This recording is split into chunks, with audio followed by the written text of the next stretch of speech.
All right, and a pleasant good morning to you coming from the sports betting capital of the world, Las Vegas. This is Ramon Scott, and welcome to Night Moves here for Wednesday, January 14th.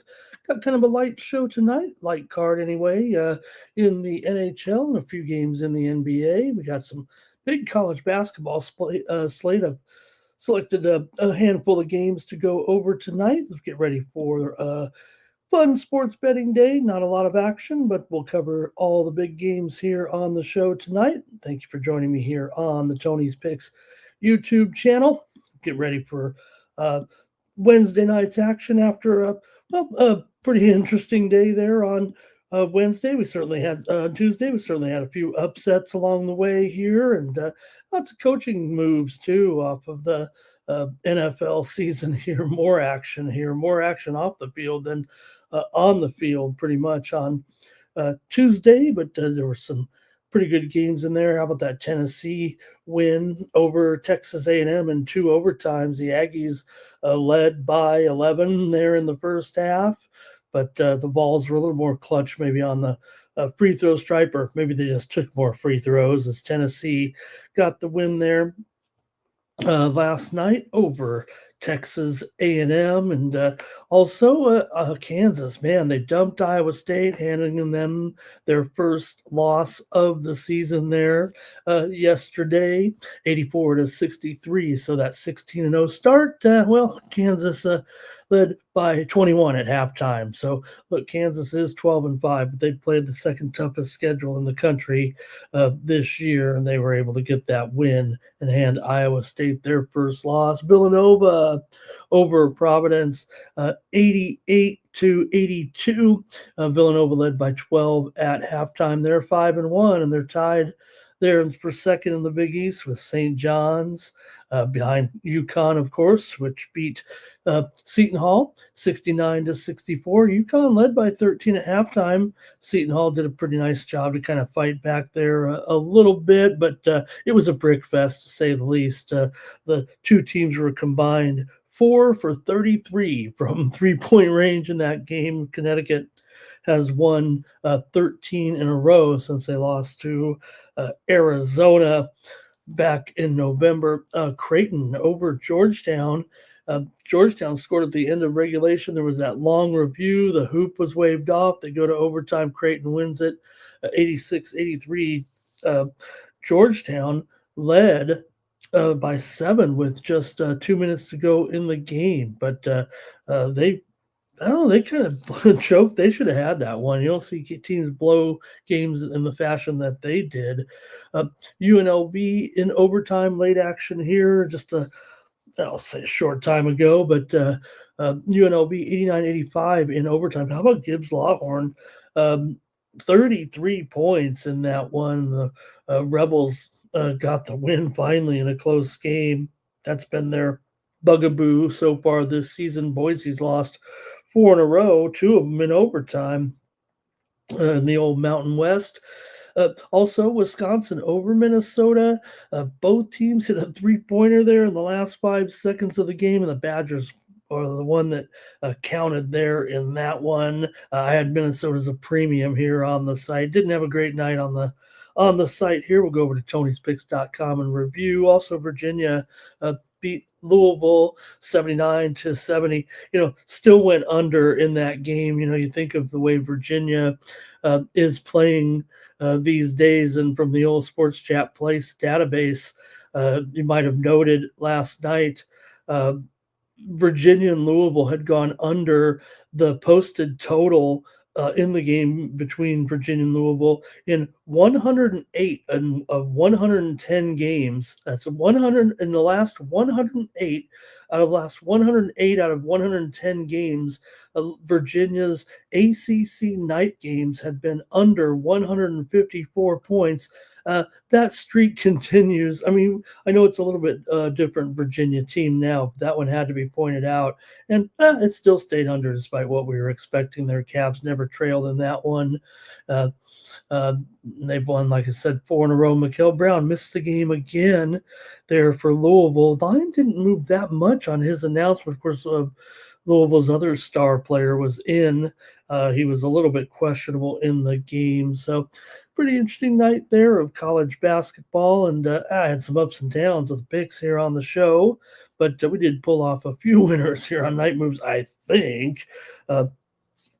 We did have the Virginia Cavaliers, in all fairness, there yesterday here on Night Moves. We also had Seton Hall plus the points there. So we were able to bring home a few winners here on the show last night. Florida and Oklahoma as well. We had the game total over here on the show. Also, Baylor and Oklahoma State over was a winner on the show. Mississippi State over Alabama, another show winner last night. Actually, most of them were winners for us here in college basketball. So hopefully we'll get some more here tonight.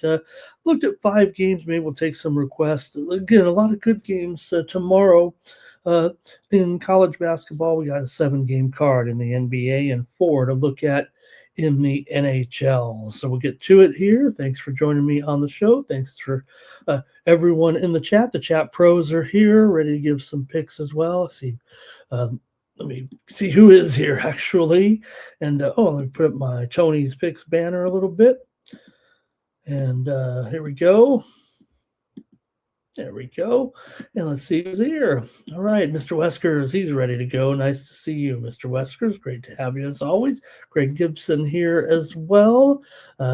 He's got his winners in there from yesterday. Thank you to Greg. Jimmy Chushu, ready to go as well. So we'll get ready to roll here a little bit. Gooey's here tonight. Man, Gooey, nice to see Gooey in the chat here on Night Moves. We get ready to go with the NBA action here for a Wednesday. Maybe that's the feature. I think college might be the featured coverage here a little bit. So let's go ahead and get to some of the previews here with our action on Thursday. Oh, but first, don't forget, you can go to our website, tonyspicks.com, and check out our premium picks over at Tony's Picks. Let's take a look at the handicapper leaderboards and see who was hot here on Tuesday night. You can use the promo code TonyT at checkout. Save 15% off all of those premium pick packages. Let me check out the leaderboards here and see who was hot from our crew. I always like to point out the best of the night.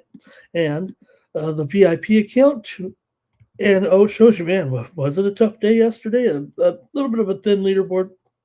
We won't belittle it, but got Jorge in there with a couple of wins. Brian's in there, won his only play, and you got the rest of the crew as well. But that sounds like it was a little bit of a tough day, with all due respect. There only 6 making the leaderboards. Let's take a look who's been hot for this week. Oh, man, Ron Crawford, of course, clicking in there at, nice job by Ron here right now. Looks like about 62% or so. Alessandro Vegas Al still getting it done here this week with his high volume. And congratulations to Al as well. Look at this. Al cruising here right now with his plays here. Wow, Al 9-2 over last week. There's Brian also 6-1. Hey, you could pick one a day and go 6-1. We'd do it every time. And you got some other high volume guys in there like Stephen Duncan as well. Good job to the crew. And let's get ready to roll here. Hey, use that promo code Tony T at checkout. Save 15% off all premium pick packages. Click on the All Cappers tab. That's how you can find the handicapper of your choice. Click on their handicapper profile page, and that's how you get signed up. Check me out over at Tony'sPicks.com, where I'll have my premium picks. I had an okay week here in the NBA with some winners. I also had a good week in the NFL, and won my college play in the semifinals. We'll be ready to go here next Monday night with the college football national championship game as well. And man, can't wait for our NFL divisional playoff games here this weekend. It should be a great weekend. But first, we got to get through a few more days of, a little bit of a grind here in the next few weeks. We get ready to head in towards March Madness and then the baseball season. So it should be a good run here at Tony's Picks. Check me out. Why not get my 3-day all sports pass, run you right into the weekend here right now. Thursday, Friday, Saturday for $99. I have more than a bundle of plays, so check it out over at Tony'sPicks.com. All right, start talking previews right now. I want to get your picks from the chat pros in the chat. See if I can bring myself up here and get ready with the show here on Night Moves. All right, got a, like I said, 7-game NBA card. Take a look at some of those contests right now. Get ready for you guys in the chat as well. Joining me. Okay. Let's see. A few more here right now. Cranked BMX. Oh my goodness. Cranked BMX. I hate when that happens. You don't want that to happen. There. Timmy talking a little Syracuse basketball. How about that? And Cast Blast. Nice to see you, Cast Blast, on here. Okay. Good to see you. And Sonny Schlotfield as well in the chat. And yep, big night there for Rock Chalk Jayhawk and the win there over Iowa State. Man, how about that? Didn't feel like anybody, Iowa State. Just felt like I know a lot of people were on Iowa State in that one. I was on another show talking about my pick on Kansas last night. Let's go to the NBA, though, here right now and get to our previews for the action. A pretty decent little card here on Wednesday night. All right, the Toronto Raptors are going to get the festivities started here with their game against the Indiana Pacers here on Wednesday, with the Raptors going to be a road favorite in this one by 2.5 and 222. If you're an old guy like me, you remember that show. And let's see what we got here in this one with the Raptors. Hey, man, I tell you what, when you look at these two teams, I mean, a lot of unders. I know that's for sure. Indiana comes in here on a 3-game winning streak right now. It's Indiana, another one of those teams where they've been, pretty bad here during the regular season, but maybe they're starting to find themselves a little bit here. We know they had a great year last year, but just hasn't worked out this year with their major injury. And they've been maybe a little bit overrated for sure, with a 9-31 straight up record. Or I should say maybe underrated, for being 9-31, they're still 13-9 against the spread at home this season, 19-16 against the spread as an underdog. For Toronto here, they come in off of the back-to-back games against Philly at home. They did lose the second leg. They won the first game, 116-115 as a 1-point dog, and then they were an underdog a couple nights later, or the next night, and they lost 115-102. Toronto has not been a great favorite this season. They're just 9-15 against the spread overall. So you have an Indiana team that at least does cover the spread at home, and Toronto on the road, not so much, even though Toronto has covered 6 of their last 9 games coming into this one.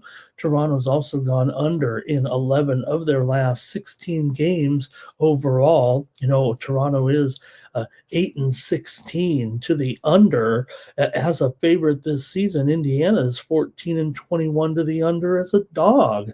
Indiana's gone under in 6 of their last 7 games coming in. So, like I said, both teams heavy trends really to the under. Toronto has won 6 of their last 9 coming in, and they've also covered 6 of their last 9 games against this fairly frequent opponent, the Indiana Pacers here. Pacers still just 3-13 in their last 16. It hasn't necessarily improved winning-wise, but usually they're getting enough points, or at least on average getting enough points to cover these games. And here you're getting the number here at home. But man, the thing that stands out to me is the steady unders between these two teams, despite the fact that these two teams have gone 3-6, 6-3 to the over in their last 9 meetings. Let's hear from the chat right now and see what you got in this one between the Raptors and the Pacers here on Night Moves tonight. Really appreciate it. All right.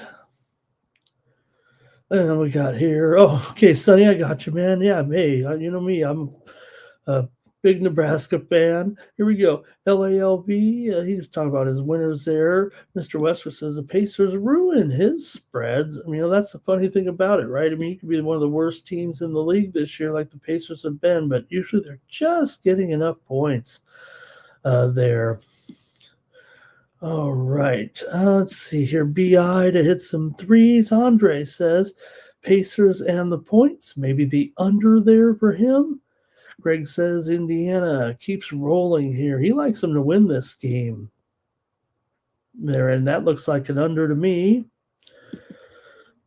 And welcome to Duck in the chat.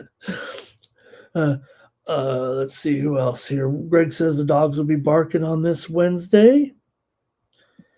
And Timmy says he likes the Raptors here.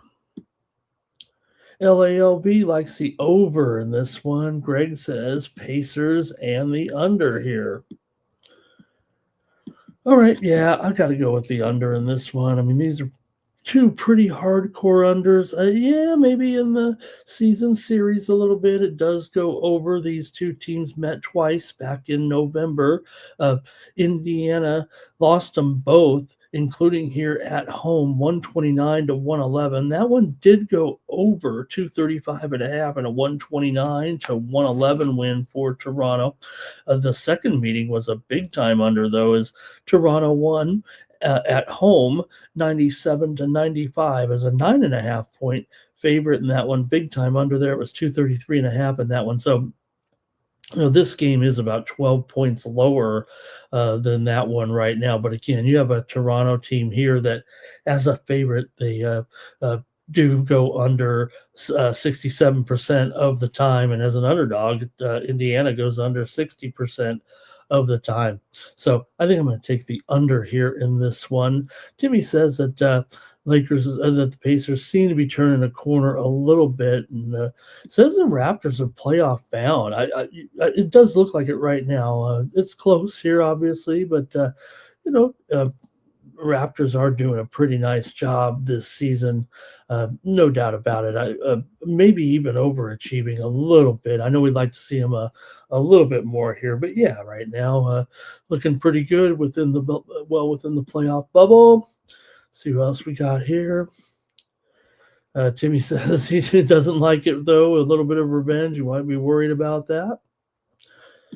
And let's see here.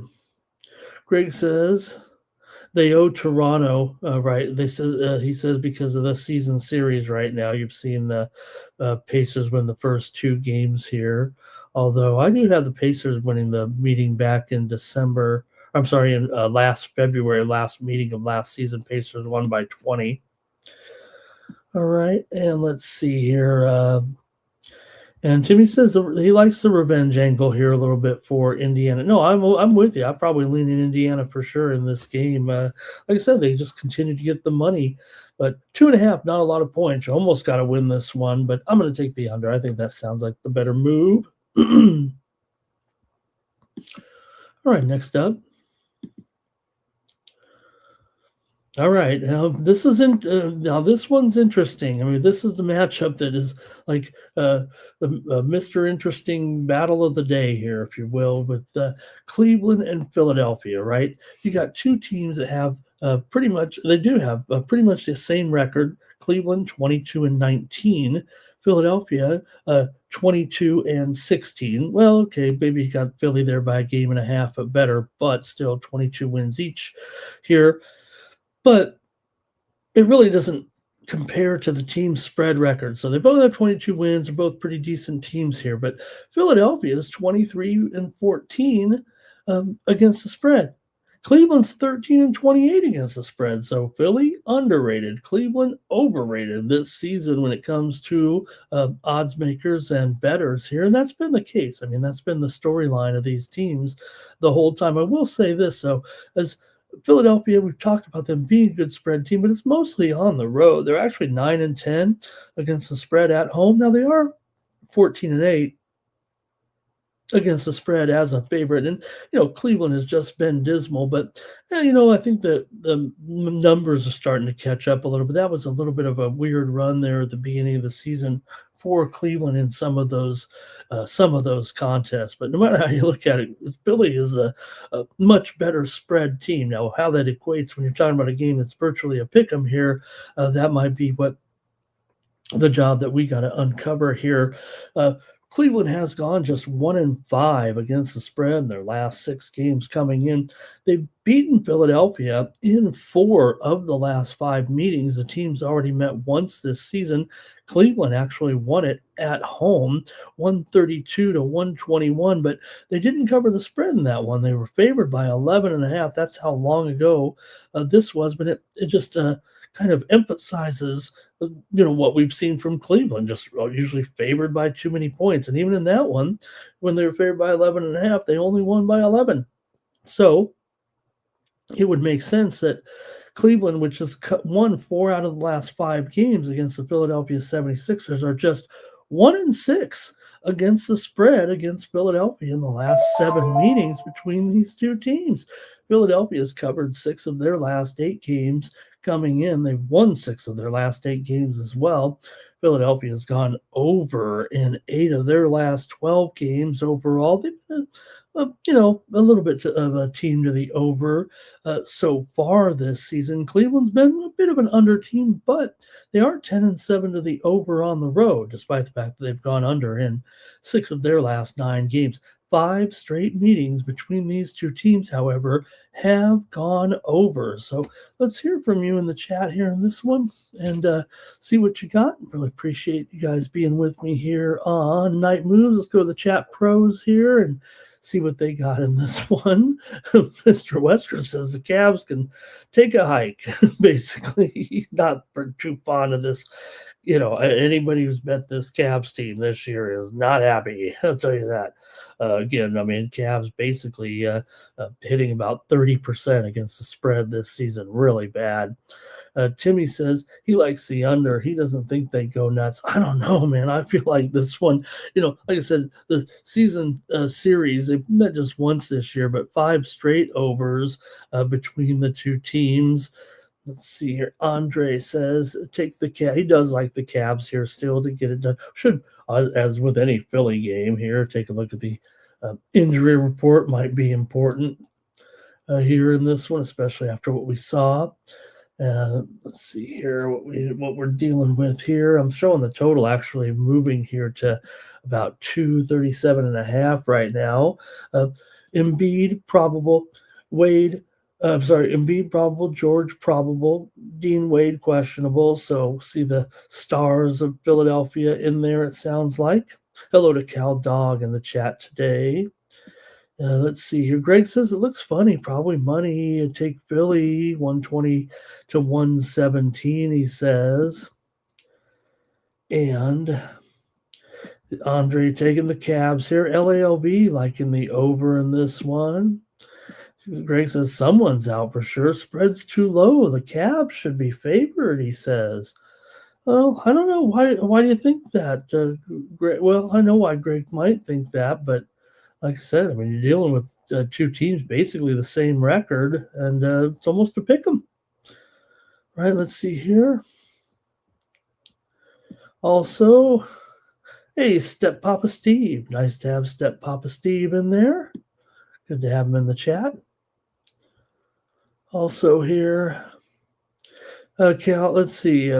Mr. Wesker says Philadelphia playing well at home. Yeah, they're just 10-9 at home right now, but definitely been picking it up here of late with the home wins. They beat up on Washington there last week. And Timmy says he likes it over here in this one. Like Spider to get some big points there.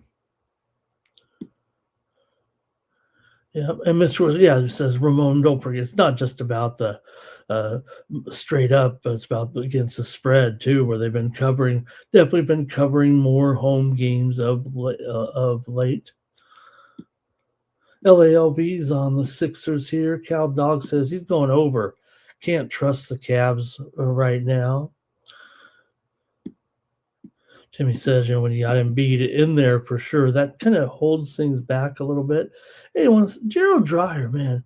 Gerard Dreyer, good to see Gerard in the chat. Thanks, Gerard. Good to have you here tonight. And Greg says that Philly, kind of gets up for good teams right now. That's not a great sign, right?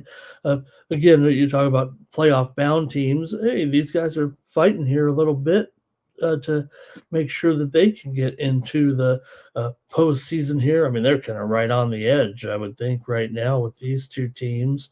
So, all right, I'll make my call here in this one. And let's see here. Philly beat them and lose to Utah. All right, I will take Philadelphia in this one to win. I think they can handle this game at home, especially with the stars in there in this game. Like I said, I won't equate it to the spreads because it's part of it, right? But again, both teams similar records. We'll say that Cleveland as an underdog, I guess, are still an underdog here. Yeah, pretty much across the board. You're looking at 1s and 1.5s. This total, though, like I said, maybe it's just ticked up a notch. All right, next up.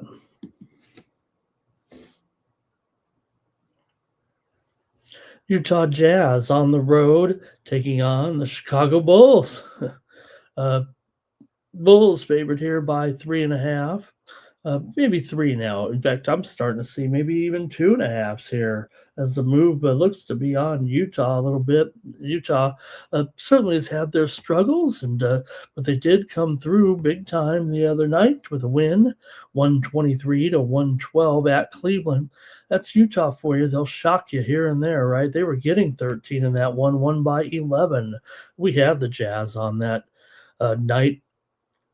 For the Bulls here, they are on the back-to-back. They played it at Houston last night, lost 119-113. They covered the spread. They were getting 12.5 in that one. So, but second straight cover for Houston. Still, they haven't been, or for Chicago. Still, they haven't been winning a lot of games here of late. They've struggled. We know Chicago's one of the worst favorites in the league for sure. 4-13-1 against the spread for the Bulls. Not great. Utah, though, 22-17 against the spread. They have been okay for sure. Not necessarily on the road. Most of their best games have come at home, but they are 19-18 ATS as an underdog here. The two teams did play their first meeting already this season. What a game it was, if you remember, back in November. And Utah won at home 150-147 in double overtime as a 4.5-point dog, 297 points scored in that game. Wow. Chicago's been a strong under team here so far this season. This one kind of reeks of a high-scoring game, but still tough to ignore the fact that, Chicago 6-14 to the under at home. The Bull also 6-12 to the under as a favorite. Now, Utah's 24-15 to the over. Then we know they score, they playing some high-scoring games. But I would note that they are 8-10 to the under on the road here and going up against a Bulls team that actually has, like I said, they are an under team. You might think of them as maybe, uh, free flowing team, but not necessarily. Now, Utah does go over in 60% of their games as an underdog here this season. Utah comes in here not only off of that win over Chicago, they've actually won 2 of their last 3. Chicago's lost 4 of their last 5. Uh, Utah, though, has lost 6 of their last 8 overall, and they've lost 5 of the last 7 meetings to the Chicago Bulls. Still, Utah's covered 4 of their last 6. It goes to show you they're usually getting enough points, and they might be again here, although it is just 3 or 2.5 right now. Utah has gone over in 13 of their last 20, but just 5 overs and 5 unders in their last 10. Chicago's gone under in 4 of their last 5. And like I said, man, 11 of their last 13 at home, although 5 in the last 6 meetings between the two teams. Interconference game here, but they've gone over in 5 of the last 6. All right, we're ready to hear from the chat pros here in this one. See what you have here with Utah and Chicago. That total's big, and Utah, and like I said, the Bulls are an under team, but can the Utah reel them into a little bit of a high scoring game? I think, especially on the back to back here. Here we go. Let's go to the chat, and let's see what we got. All right, good to see Craig in the chat today. Good to have you, Craig. He's not much of a sports bettor, but it's good to have him in there, it looks like. Mr. Wesker says, Utah shocks all right. Andre says he's got the over in this one at 245. Just can't help himself here, says Andre, with the, maybe what we've seen. Like I said, I mean, Utah, some of these games just out of control. They obviously have no defense for these guys. The Bulls are the ones with the injuries, of course. Giddey remains out. Also, Phillips is questionable in this one. Kobe White's probable, so still missing Giddey. I get that, but a little bit healthier than they were in the last game. Greg says, when you got 2 bums like this, take the points with Utah. They can win the game on the road here.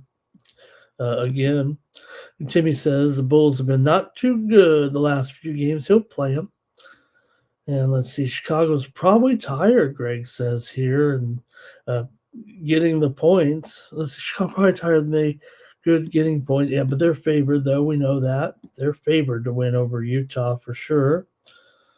And Mr. Wesker is saying, it doesn't mean anything when you play the Rockets there like the Bulls did in that loss and cover the spread, because the Rockets are just struggling here right now all of a sudden. What's going on with the Rockets here? I'm not favored by too many points is what's wrong with the Rockets, right? Timmy says the Bulls are slightly better than manure. And Andre says, really, Jazz struggling defensively. And let's see here. And also that the energy wasted in that game, in that loss there yesterday. Houston did kind of pull away there in the end. They needed kind of a second half surge as Chicago led at halftime in that one. LALB might be with me here on the under here. And I think that's what I'm going to do. I know 245, but like I said, Chicago at home they're hardcore under. I mean, there's no doubt about it. I mean, you look at the trends overall. I mean, this team is, near 30%, 70% unders this season in this role of a home favorite. So it's Utah. They may bait you in, but like I said, for a team that's 24-15 to the over, just 8-10 to the under on the road, I got to take the under here in this one with Utah and Chicago. Going with LALV here. Greg says Utah money line, good to go here. Take that dog. Jimmy says the spread reads like it'll be the Bulls getting some guys back here. Yeah, everybody but Giddey. It looks like kind of they missed a few games there. Cal Dog says White is out here with rest. But I think that was last game, actually, wasn't it?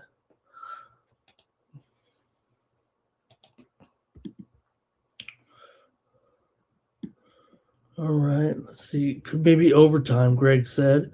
Utah point go under at home, says Greg. And okay, Timmy says not sure about White in there. Okay, good job, you guys. Let's keep a move on now on our 7-game card here on Wednesday. Next up.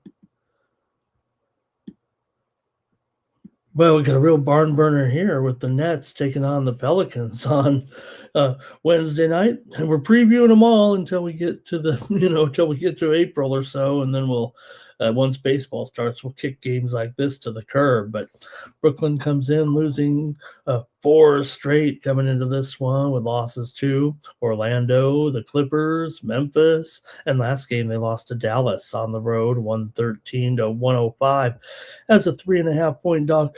Brooklyn is favored in this game, and I think that's the big news. This will be only the second time that Brooklyn has been favored all season long. They covered the first time. They won and covered the first time that they were favored to win. And they're favored in this one over New Orleans. I mean, come on, if you're New Orleans here, I mean, you got to win some games. If you can't beat another fellow cellar dweller like the Brooklyn Nets, what are we doing here? At least New Orleans, I mean, as bad as they've been, 9-33, Brooklyn just 11-26. So look, New Orleans here, lost a couple in a row here to Orlando and Denver. They did beat Washington a few games back. These two teams did meet back in December, and Brooklyn did win it 119-101. I will say this: Brooklyn has been, beating bad teams there for the most part. Obviously that's kind of where they've racked up their wins. It's just New Orleans struggling right now. Even if you wanted to take them here, it might be kind of tough to find the gumption to do it. New Orleans has lost 11 of their last 12 games coming in. Brooklyn, not only that 4-game losing streak, but they've lost 7 of their last 8 overall. Now, Brooklyn has dominated this series, so that could be the tiebreaker for you if you were trying to decide. Brooklyn is 11-3 straight up in their last 14, 11-4 ATS in their last 15 against New Orleans. So they've won dominating the series here between these two teams. Brooklyn's gone under in 5 of their last 7 coming into this one, while New Orleans has also gone under in 5 of their last 7. Talk about that series dominance by Brooklyn, and also 12 of the last 18 meetings between these two teams have gone over. So let's see what you guys have in the chat in this one with the matchup between Brooklyn and New Orleans here at the Smoothie King Center. All right, and see, we go to the chat here right now. And we're going to go with Mr. Weskers. He likes the Nets in this one on the money line. And says here, they've been on the road here a little bit. 3rd straight road game, as a matter of fact, for Brooklyn here. Greg says those dogs will be barking. Maybe today is the day for New Orleans. Like I said, this is the NBA. You got to find your spots to win, maybe especially at home. But unfortunately, they're up against a team that quite frankly, beats them most of the time. Greg says the Nets will win on the road. And Pelicans might be the worst. Yeah, I was thinking that too, Mr. Westers. What do you think? Though Sacramento, I don't know. It's close, but those two teams right there, I feel like the bottom feeders of the league right now. The records show it, but no hope. To at least New Orleans, I don't know. Maybe we've kind of said like, hey, New Orleans looks like a young team that could get better. I don't know if we can say the same thing for the Kings, but also looking at the Pelicans, you're like, yeah, it's been a couple years here now. They're supposed to be better than this by now, but with Zion, all of his ups and downs a little bit. Obviously, the man is not focused off the court at all. I mean, this guy's led around by, by his what. All right, let's see here. Porter take advantage here, go over in his PR there. Pelicans should have won yesterday. Brooklyn nice and rested. Yeah, uh, good effort there for sure for New Orleans in that game against Denver, but still, with Denver not fully healthy, Denver actually got the money. But again, here it is, right? Try to equate this if you think about it, right? Looking at yesterday's game, Denver comes into New Orleans, they're a 2-point favorite, right?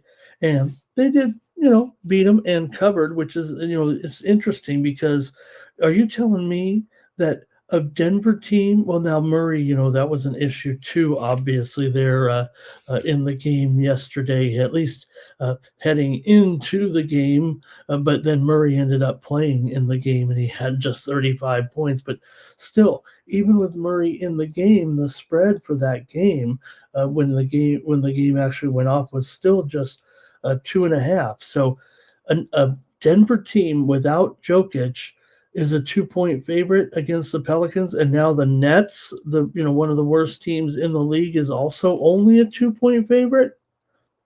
It just doesn't make much sense. I'm maybe I'm just a little bit bitter after I couldn't really pull off a winning day there yesterday, but hey, at least at least we had the in that game we had the total right here on Night Moves last night with that over, but I just think that's a little bit bizarre. That's why I think the Pelicans should be able to get a win here. They played Denver pretty tough. They weren't getting enough points, but kind of weird though. There's just no way that a Denver team without Jokic is the same as this Nets team. Now I know that the back-to-back is built in there a little bit, but does the back-to-back mean that much when you're playing a fellow crummy team? Okay, let's see here. Porter in his threes. And Mr. Wesker says they should have a bet. They should be better. LALV's on the Nets. And Greg says they will be really tired after that game. Oh. See, Mr. Wesker, I thought you were saying, man, this guy's a great coach. And Zion really can't not doing much, right, against that Denver lineup. That was the one he was supposed to have the better game, right? And lots of rebounds here. Brooklyn's a tricky team, says Greg. You don't know what to expect. Yeah, look, I think if anything, you'd still always look to when you got two bad teams. I mean, you think of the spread record here, but as New Orleans, it is struggling for sure of late ATS. I think Brooklyn's at least got some covers here of late.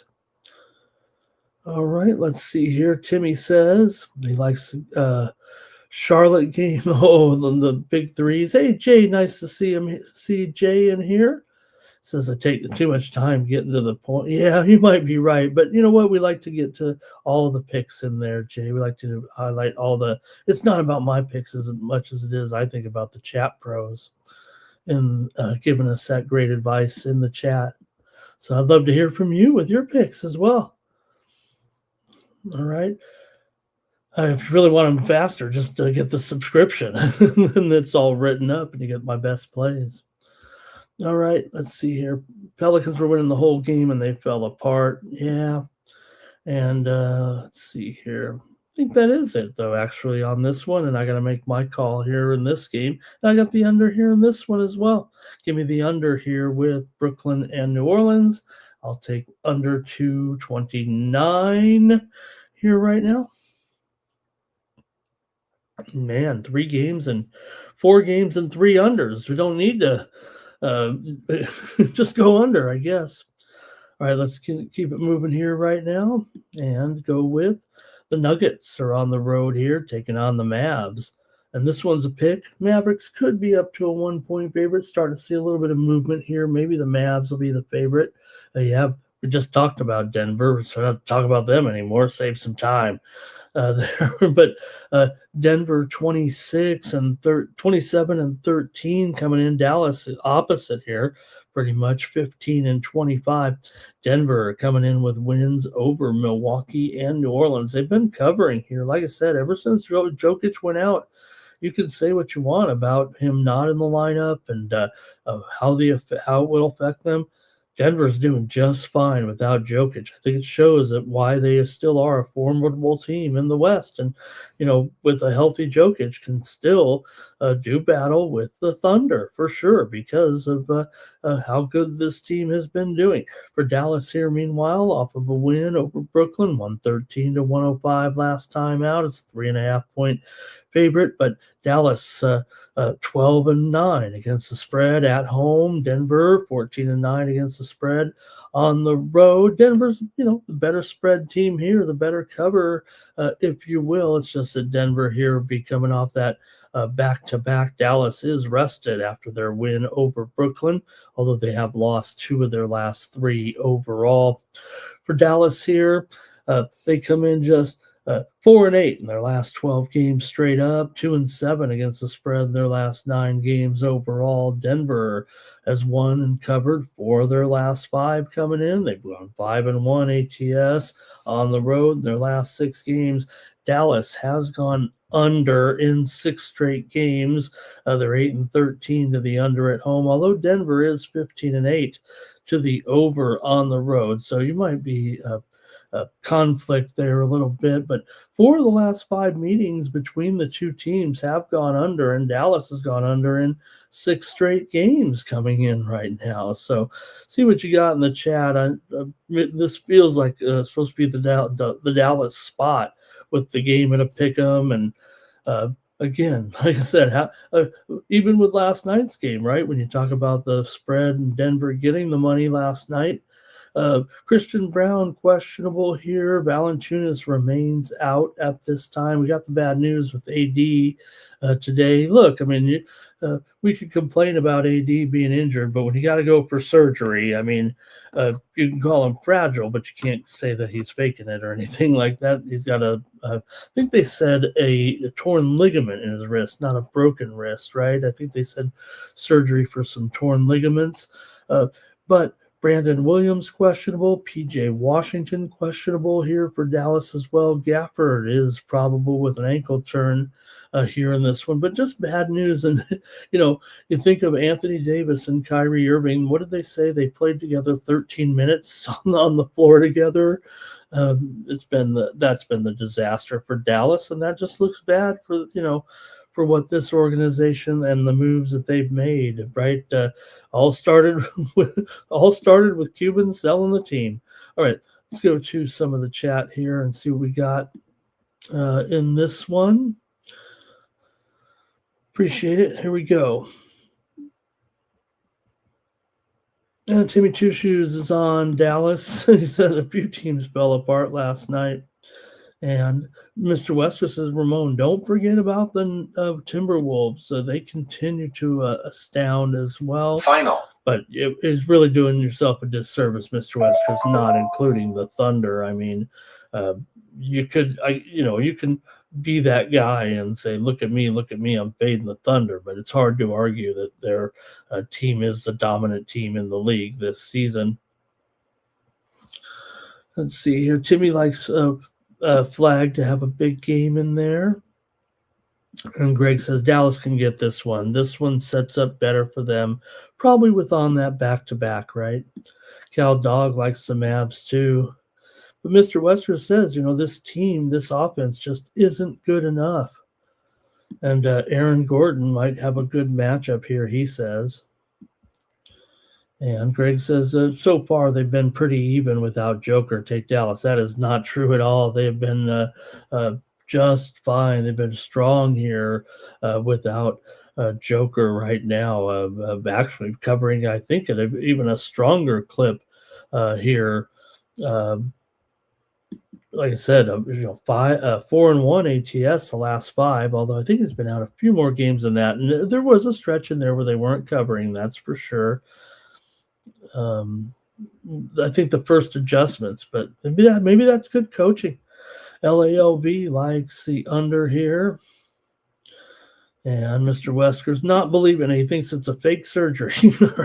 It's always going to be collecting the checks, so that's for sure. And Greg says Dallas isn't the Pelicans. They're slightly better.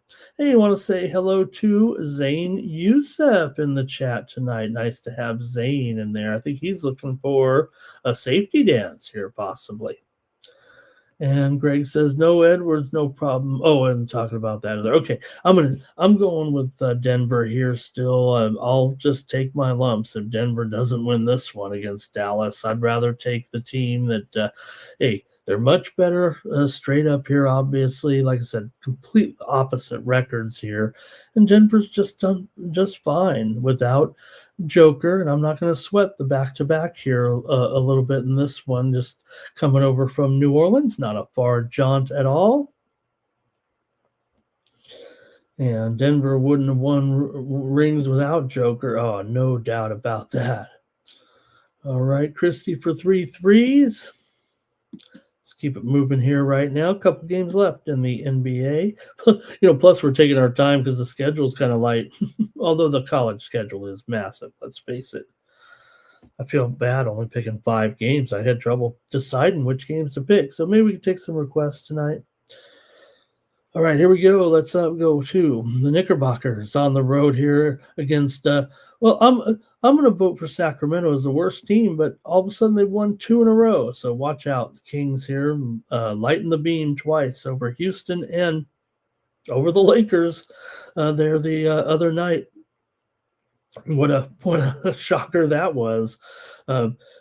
Kings led all the way in that one. And again, Kings here 10-30 straight up, 15-25 ATS. The Knicks are 25-14 straight up, 21-19 against the spread, but on the road is where they have their problems covering, and that's for sure. They're just 6-13 on the road against the spread this season, although 19-16 as a favorite, but 12 points, against anybody here, but still. These Kings have been hella bad, that's for sure. These two teams have not yet met here this season. The Knicks are just 3-11 against the spread. Their last 14 games overall. They've lost actually 5 of their last 7, but they've owned the Kings. Their teams just meet, twice a year, but the Knicks are 8-1 against the spread in their last 9 games against the Sacramento Kings. They did win here last year, 133-104, and they won the home game 143-120, easily covering there. So they've dominated this team for sure, but you got to win by a dozen to cover this number. Total 232 in this one. The Kings are on 2-7 straight up in their last 9, 3-6 against the spread in those last 9 games.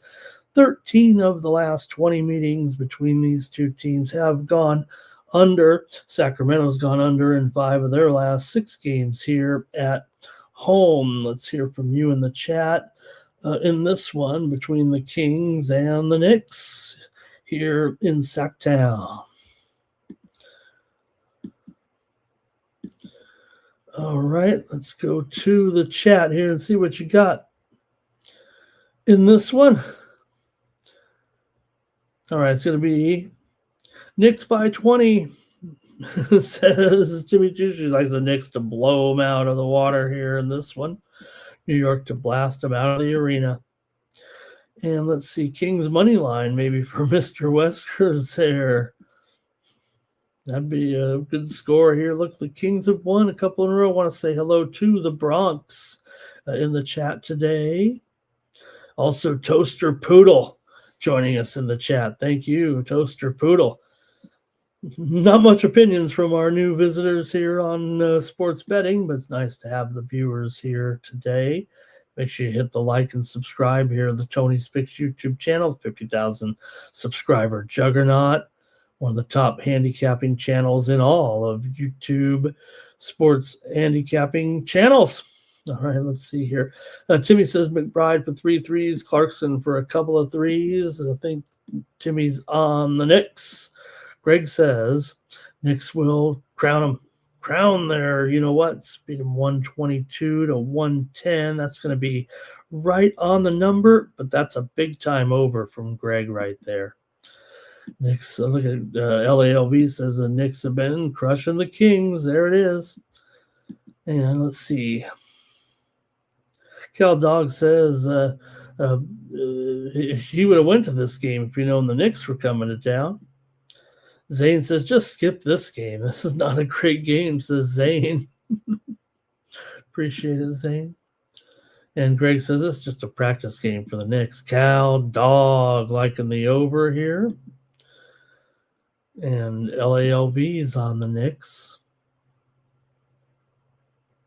Tibby says, you know, the Knicks will play with you a little bit and then they just crush you in the end.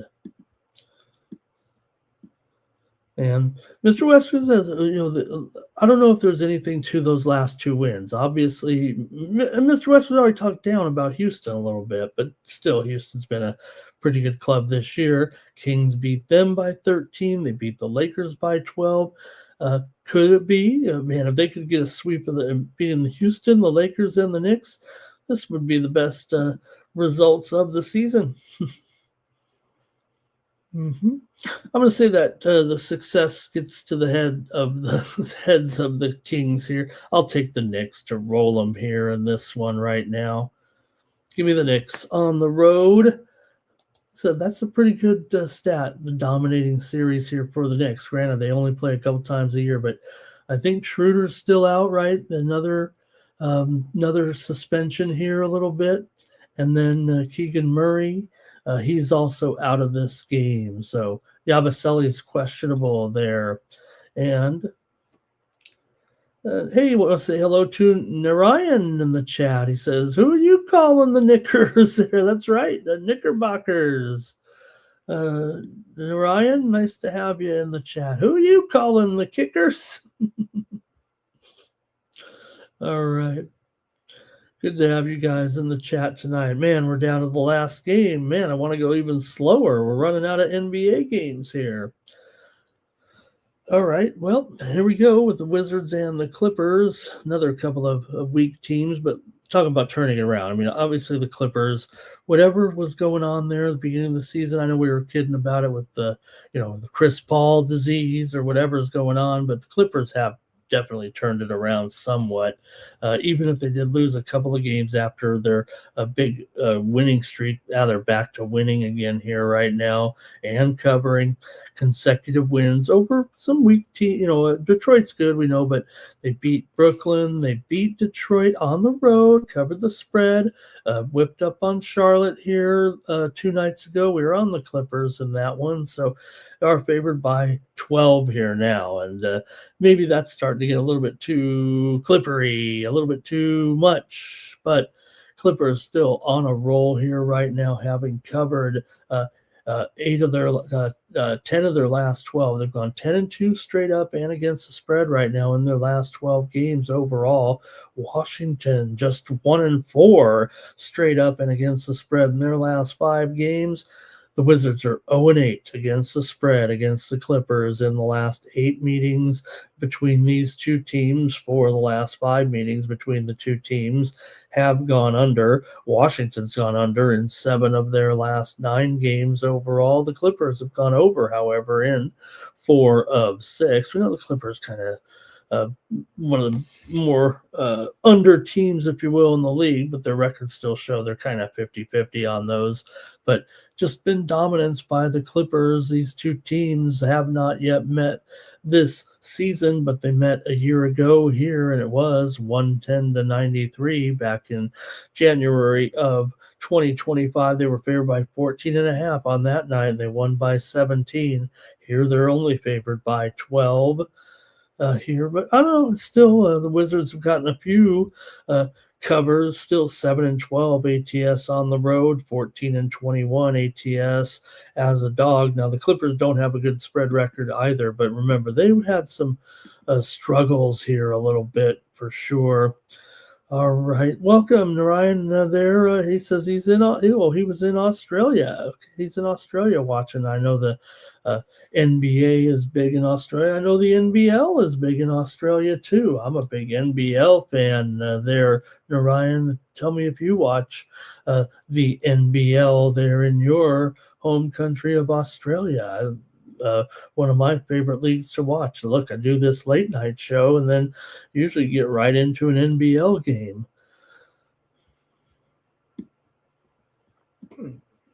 All right, Mr. Wesker said, "Yeah, Ramon, the Clippers barely survived against the Hornets. Yeah, but they were favored by 5, and they won the game by 8. So I thought that was okay." And Timmy Chooch is going to go with the Wizards. And look, it does look like we're going to have kind of a delayed uh, return for Trey Young. This quad injury has sidelined him here a little bit. I don't know, it does seem like awkward timing, but he's still out at this time. Kawhi is also questionable for this game with an ankle injury, but Zubats is nearing his return, and it could come tonight. Here, he's still listed as questionable, but basically, this is about as close as he's been to getting to return here right now. Derek Jones remains out for the Clippers. And says, Mr. Wester says, nobody but Harden and Leonard are doing anything on this team, right? Remember when the Clippers had the best bench going? Now, not so much. Greg says Clippers will take them down here for sure. LALV likes the under here in this one. Cal Dog, though, says go over here. All right. Timmy says the Clips are going to rip them here, parlay them with the Knicks. And is Leonard going to drop 40? Yeah, you know what? Ankle injury here for Leonard, but the one thing is when it's not his knees bothering him, he usually finds a way to make the lineup. And look, he's done a good job here. He's played in so far 29 of 39 games for Kawhi. So, he's going to get more rest than a lot of players. So it's a little bit of a question mark here. All right, let's see here. They'll be knocking down those threes. Cal Dog says, yeah, but the Wizards are better than the Hornets.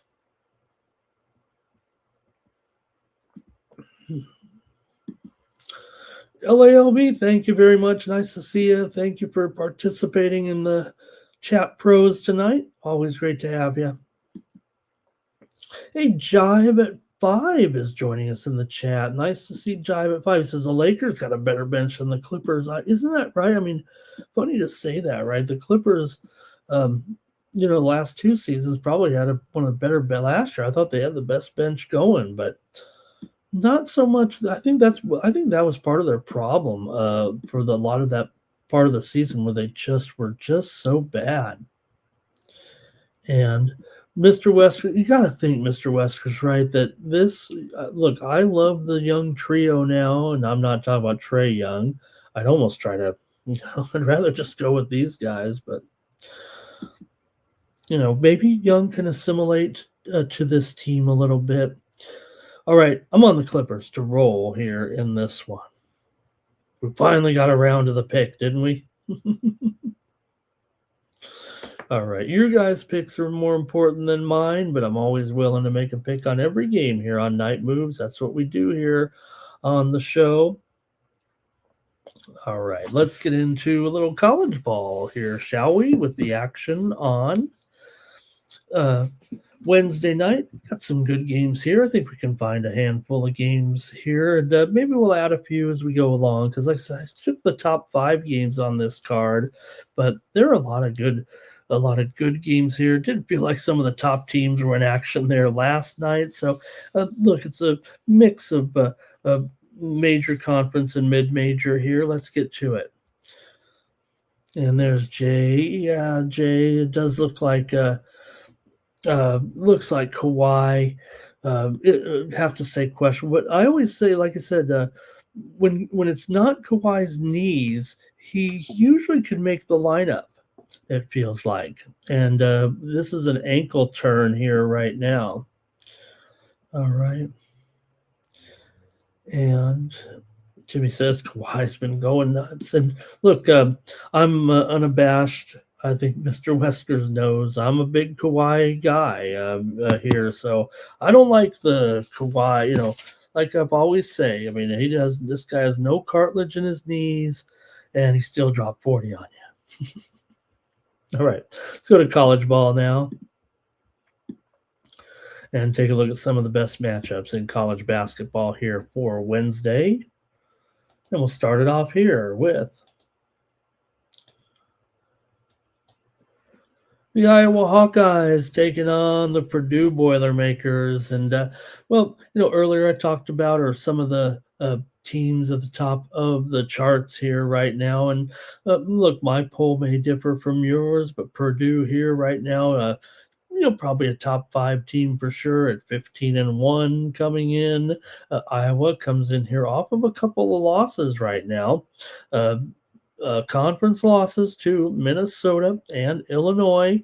So I was given a little bit back here. Purdue is on a roll here, no doubt about it. But they have failed to cover in each of the last 2 games, starting to lay some big points in conference play at home. This is their 3rd straight home game. They won but didn't cover against Washington. They won but did not cover against Penn State. So, look, Iowa's a very good spread team. They're actually 11-5 ATS, although just 1-2 ATS on the road. We just talked about 2 of those games here right now. Also, Iowa 1-2 against the spread as an underdog. Ironically, in those roles for Iowa here, 1-2 as to the under as a road dog. Let me see what you got here. I'm stumbling here on it a little bit, but for Iowa here, those losses, before the losses, they did beat UCLA at home by 13 as a 16.5 point favorite. Iowa's gone 10-4 against the spread, their last 14 games overall, but they're just 1-5 against the spread against the Boilermakers. So Purdue's covered 8 of their last 11. They've won 5 straight at home and 7 straight overall. So let me hear what you have in this one, if you want, between Iowa and Purdue. Total here 142.5. I kind of want to just take the over here in this one. But again, Purdue has kind of dominated this series. They won the meeting last year at Iowa 90-81 as a 6.5 point favorite. They haven't played here in a few years. Right, last time they played at West Lafayette was in 2023, and Purdue won 87-68 at home. We get some comments from you in the chat in this one with Iowa and Purdue. And Timmy likes Purdue to cover. Mr. Wesker says, he likes Iowa, doesn't know if he has a real feeling on it. But look, Iowa's done a pretty good job, like I said, against the spread. It's just a matter of can they overcome this Purdue team, which presents matchup problems, I think. Greg has it 75-68 Boilers, so that'd be a cover for Iowa there for sure. And I think Gal Dog likes Purdue. Mr. Westwood maybe liking the dog there. Greg says Purdue's not that good without Zach Edey. I don't know. It looks like maybe they're a different type of team right now, but it doesn't seem like they're missing a beat. I mean, they obviously have one of the best players in the country, too. Yes, Edey was something special last year and, made them tremendously formidable. And, he was such a dominant big man. It's easy to say that. But when you got Braden Smith here, who just is, certainly one of the candidates for the Player of the Year coming in, and Kaufman Wren has done a great job. Mostly, they've got Oscar Clough, who's kind of been the Zach Edey guy. He's never going to be that, but 15-1 is hard to argue, though, Greg. It does say, though, that they are overrated. They're 9-7 against the spread, though. And Jay says Iowa lost him money this year. Yeah, I don't know though. I think on this one, Greg says didn't Minnesota beat Purdue? The one loss was to Iowa State for Purdue this season, and Iowa State was obviously undefeated until last game. I don't think they've met Purdue yet this season. In fact, let me see here. I don't think, with the Big Ten is such an interesting conference. I don't think. Let me see. Oh, they beat them 85-57 in the first meeting. There we go. I thought it was later in the season. Okay, so Jacob. Jacob. Got it. Jacob. That's what it's. Jacob Zakai. Jacob Zakai. Got it, Jacob. I think I got it right there finally. It says Iowa cost him money. But like I said, I wouldn't fret on that too much. Now, maybe this wouldn't be the right game considering Purdue has dominated Iowa in the past. But maybe you weren't in those games. Like I said, Iowa's still 11-5 against the spread. That's still going to get it done eventually. All right. And Greg said, "What about that Wisconsin game yesterday?" Yeah, we did talk about it there at the beginning of the broadcast for sure with that incredible game last night with the Wisconsin there. Yeah, for sure. We talked about it at the beginning of the broadcast there with the both teams hitting those 3-pointers and the Badgers hitting that buzzer beater at the end. Minnesota led that game by 11. And Wisconsin pretty good, 14-33 from 3 in that one. So, all right, I'm going to go over in this one with Iowa and Purdue. After all that, we finally got around to the pick. I'll take the over.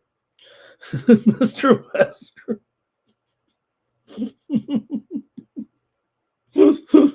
Oh, okay. Purdue, a whole nother level. He says can't talk himself into Iowa, talking about Timmy Tuchel. I'm lucky to have the chat pros here with me each night. Purdue team total over for Timmy.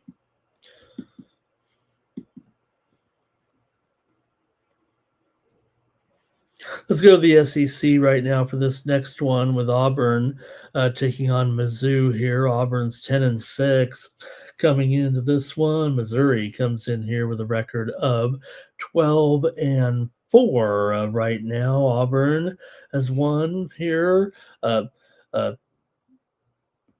like I said, 10-6 right now here this season. Auburn 10-5 ATS in their last 15 games overall. Auburn 8-4 against the spread. The last 12 meetings against the Tigers overall, but they've been beating them every time. Right now, they haven't covered them all, but it's been all Auburn in this series. Last year, the two teams met in early January at Auburn. It was 84-68 Tigers, but they did not cover as an 18-point favorite at home. And now here we are a year later, and it's a pick'em on the road at Mizzou. Missouri's 3-7 against the spread in their last 10 games, despite their overall record here of 12-4. They are undefeated at home so far. Auburn's lost a couple of games on the road so far this season. 8 of the last 11 meetings between these two teams have gone over, but this season Auburn, they're the over team. They've gone over in 11 of their last 16. They're also 3-1 to the over on the road.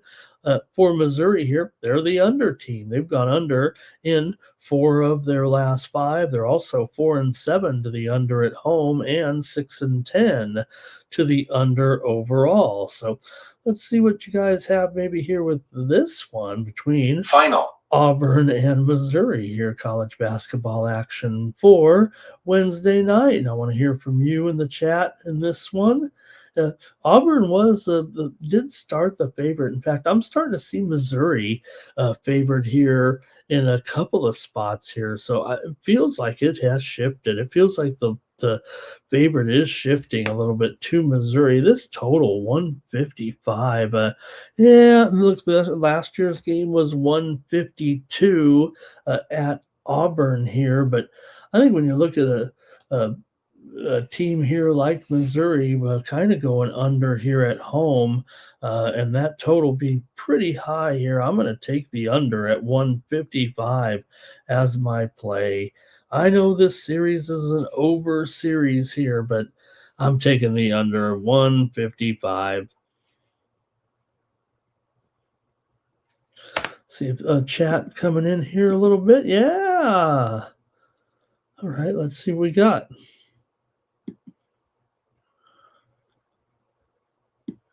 Okay, Mr. Weskers, he's ready to take Missouri here in this one. Timmy, though, I think he's going to go with Auburn here on the road. Mr. Weskers says maybe they keep that momentum going. Greg here says Auburn on the road as well to win it. Timmy's fine. I'll just go under. What is Missouri's kind of identity here, right? What propels them at this point? Look, it hasn't been a overwhelming season, but I think they've done a pretty good job here so far. I think mostly they're just riding these home wins right now. And is it enough in the SEC when probably you might not be the better team here necessarily, but here's a Missouri team. They lost last time out to Ole Miss, 76-69 on the road, but they were able to beat Kentucky on the road. They lost at home to the Gators. And let's see, they lost also. No, they beat the Gators 76-74 as a 6.5-point dog. Oh, their other losses were to Illinois, Kansas, and Notre Dame. So, they rely mostly on that strong power player Mitchell. Let's see here. First to 70 wins. You beat Florida and lose to Ole Miss. How do you do that in the SEC? Maybe a toss-up game, but Greg may just trust Auburn there. Jacob, he likes Mizzou. What did I say again about Jacob's avatar the other day? He's got the J on his hat. Cal Dog like an Auburn. And Greg says maybe just like similar when Auburn was able to beat Duke last year. Missouri plays like Baylor and Colorado. Let's go fire up the Big Eight there. All right. Cal Dog says the line will change by game time. Well, like I said, it feels to me like Auburn. I show Auburn was a favorite to open. And then now, although I list a pick 'em on the screen, I think it's fair to say that just some books have Missouri as the favorite here right now. Bovada sitting with a -1, but DraftKings still has Auburn by 1.5. All right. And Mr. Westwood says he thought Auburn would be a bigger favorite here. All right, I guess I'm on the under. Oh, that's so cool, Jacob. That is awesome. Okay, let's continue on here right now with our college card, and I'm going to stay in the SEC if that's okay, with Kentucky taking on LSU here. Was hoping to have DeAndre tonight. To maybe we could talk a little LSU basketball, taking on the Wildcats here, but I'll do the honors here with LSU as a home dog here at a UK. Kentucky favored here by 4 here in this one on the road. They come in 10-6. LSU, meanwhile, 12-4. But LSU's lost 3 straight here with losses to Texas A&M, South Carolina, and Vanderbilt. Although they did cover the spread in their 2 road games of those 3. Ironically, they lost at home as a 7.5-point favorite. For Kentucky, meanwhile, they're 0-2 against the spread on the road so far this season. They were favored at uh, Alabama, I believe. Were they favored in that Alabama game? No, maybe it was the Alabama game, but they lost to Alabama. They lost to Missouri. They beat Mississippi State last time out. But again, it's been a slow start for UK. A lot of question marks about, are we just seeing a little bit of pause with UK? Or are they heading downhill here right now? So take a look though here right now with the Kentucky having gone just 3-6 against the spread in their last 9 games overall. They've still won 5 of their last 7 overall. Kentucky just 1-4 against the spread in the last 5 meetings with LSU.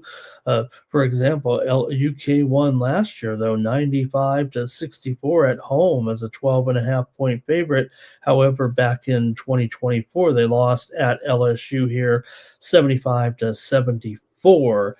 LSU's gone under in 6 of their last 9 games. 4 of the last 5 meetings between these two teams have gone under when playing here at LSU. Kentucky's gone under in 8 of their last 12. LSU's 0-3 to the under as an underdog, and Kentucky's 1-4 to the under as a favorite. LSU at home so far 8-1 straight up. Kentucky, like I said, they've lost their only 2 true road games this season.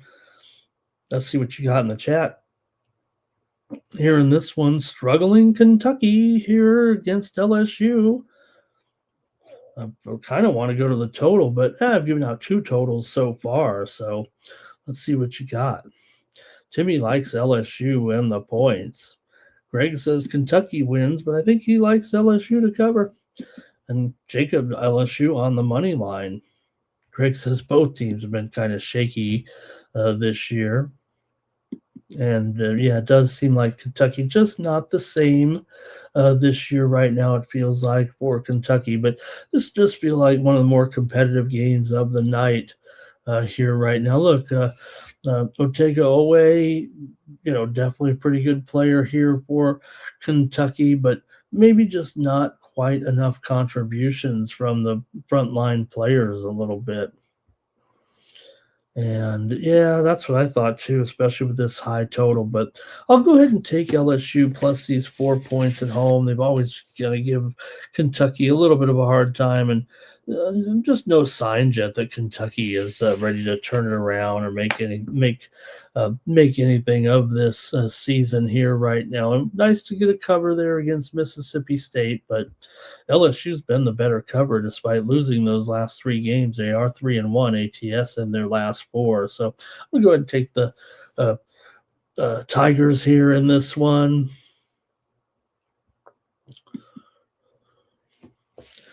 All right, we'll keep it moving here right now in action here on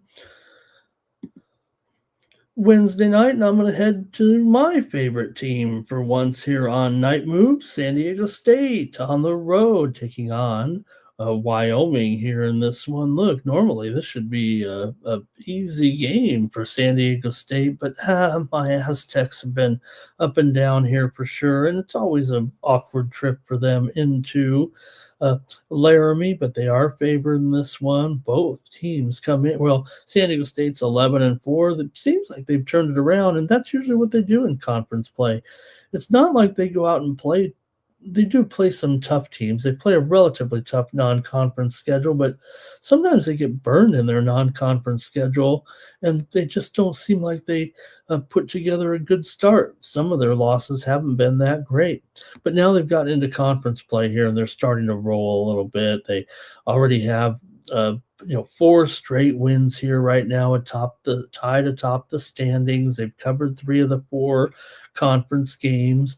They've already covered on the road at San Jose and at Nevada right now. And it's sometimes tough to go into Laramie here, but Wyoming hasn't been a great underdog this year, just 1-3 against the spread. Now they are 9-1 straight up at home here, but San Diego State's dominated this series. They won last year here in Wyoming, 72-69. They did not cover that one. They were a 7.5 point favorite. And also, SDSU could only manage a 63-61 win over the Cowboys at home last season, and they were a 14.5 point favorite in that one. So San Diego State does usually win this game. Sometimes they're favored by a few too many points.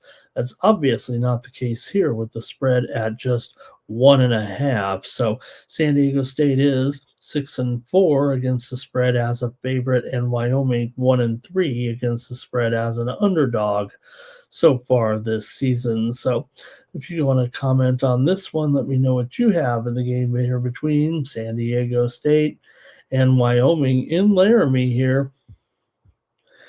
Wyoming, talk about that great home run that they're on at 7-2 to the over. Not only 9-1 straight up. Now they are just 5-4 against the spread at home, despite that 9-1 straight up record. This is a place where San Diego State has gotten kind of caught before, if you know what I mean. But like I said, usually they're laying far more points in this series, and that's usually what comes to bite them eventually. They're favored by in the past here. Some of their spread losses here have cost them. Back a couple of years ago, 80-75, they were favored in that one. So okay, let's see what you got here in this one, though. Thank you to the chat pros. Okay, here we go.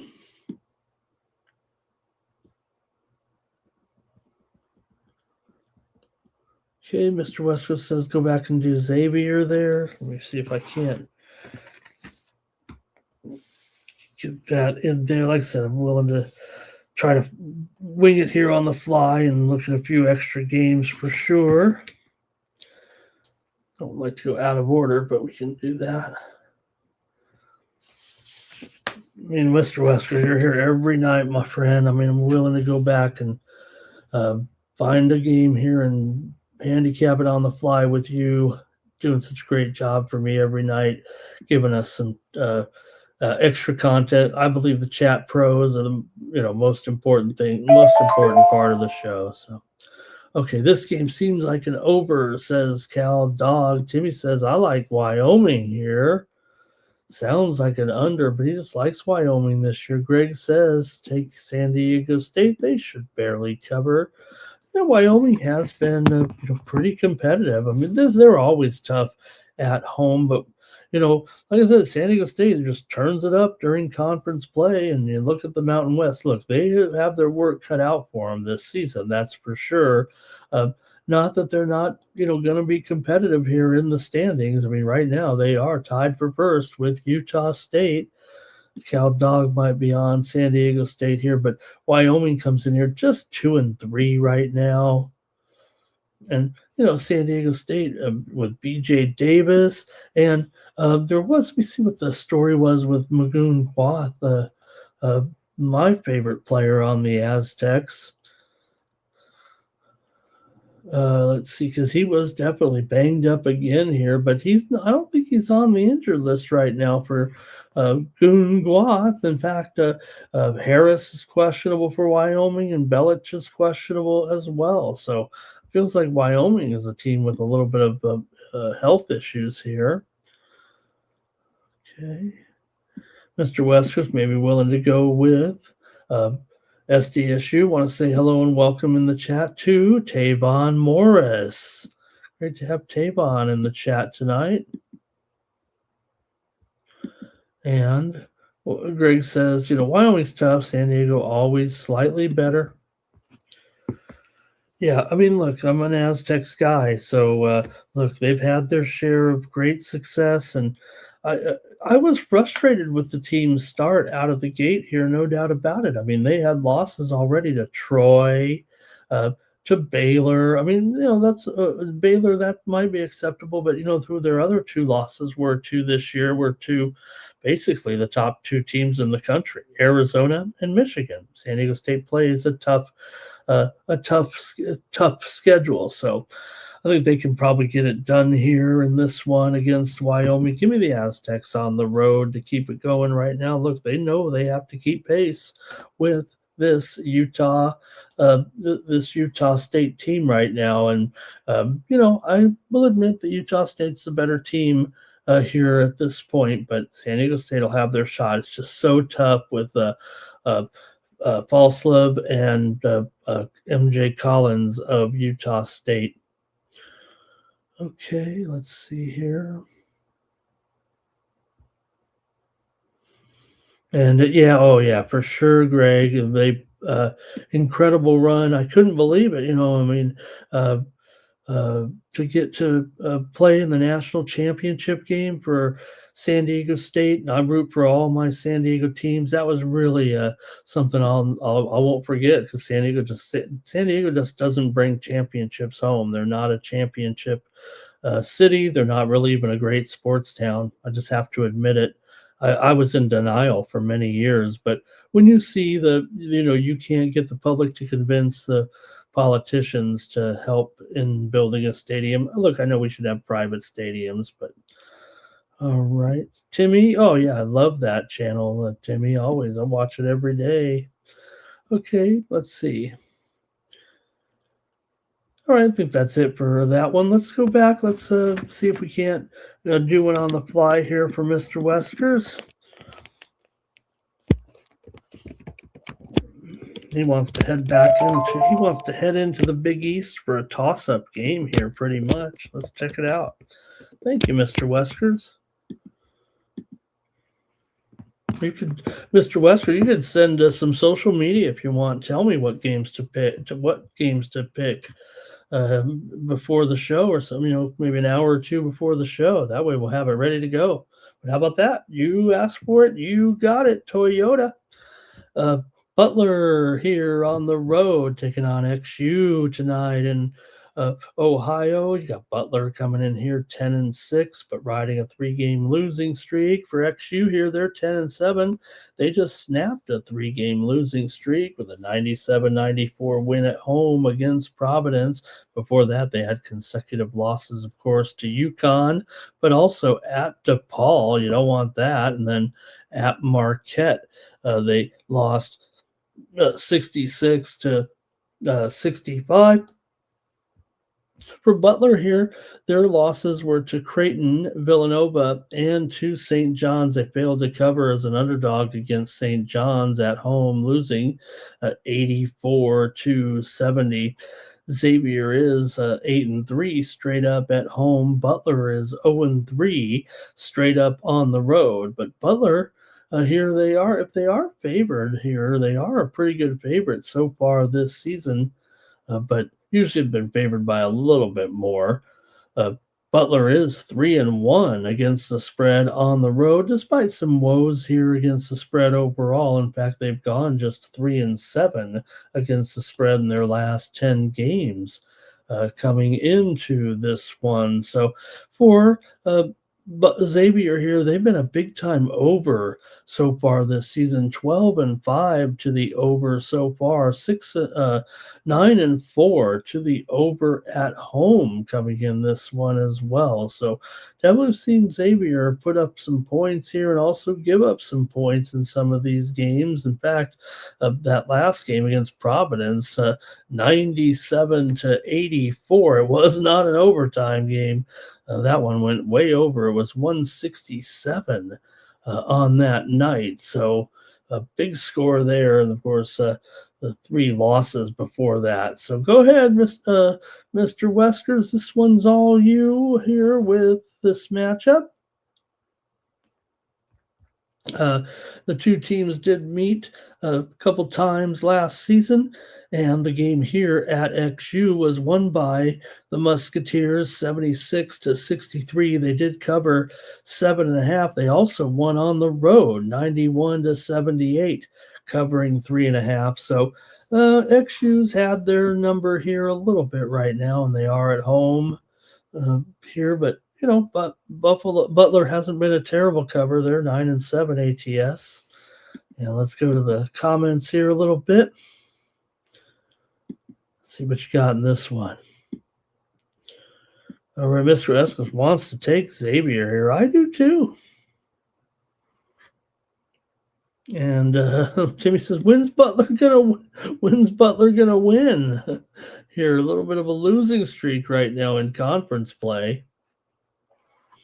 And by the way, taking a look at the top of the standings here right now in the Big East, of course, Connecticut is number one. We already mentioned St. John's and Villanova, both at 5-1 coming in. These two teams, both Xavier 2-4 here, and Butler here 1-4 right now. So they're a little top heavy in the conference. All right, let's see here. Hey, Kwame in the chat.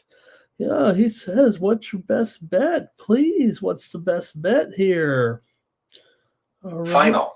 Yeah, Kwame. I think that Iowa Purdue over out of the games we talked about so far. I think that Iowa Purdue game over is my favorite so far. But I think in this game, I'm going to take Xavier here at home to win over Butler. In this one, like I said, XU's kind of had their number here a little bit, especially when playing in Ohio. Greg likes Xavier here.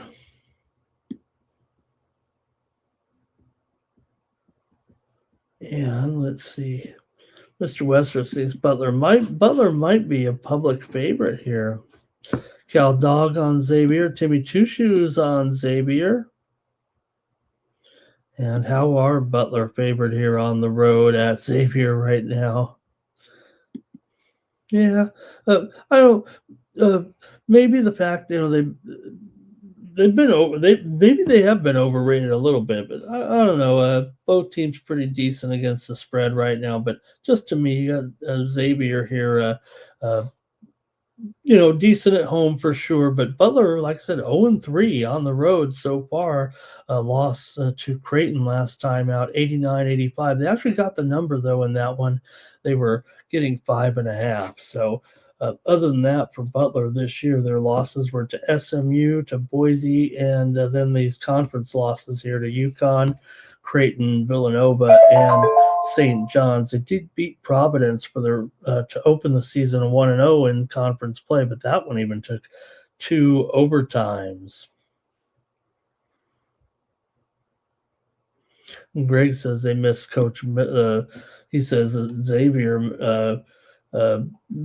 misses Coach Miller. Well, they got Ricky Pitino in there, so we'll see if it's if hopefully things will turn around here. I'll try him here in this one. Come on, Ricky.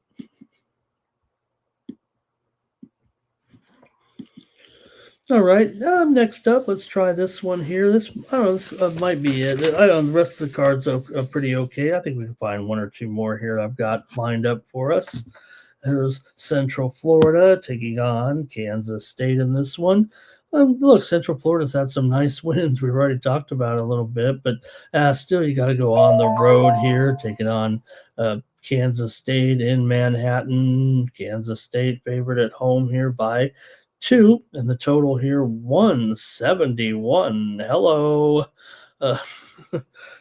here a pretty big number for sure, but you know what? Kansas State comes in here 9-7, but they've lost 3 straight coming in. We know Central Florida's been great so far, 13-2. They did lose the other night though to Oklahoma State, or I guess last week, but lost at Oklahoma State 87-76 as just a 1.5 point dog. That was after the KU upset. Kansas State has not been a great cover this year, especially as a favorite. Just 2-5 ATS overall, 4-7 ATS at home, despite a 7-3 record at home overall. It's just been not covering any numbers here. So, but only laying 2 here right now in this Central Florida team.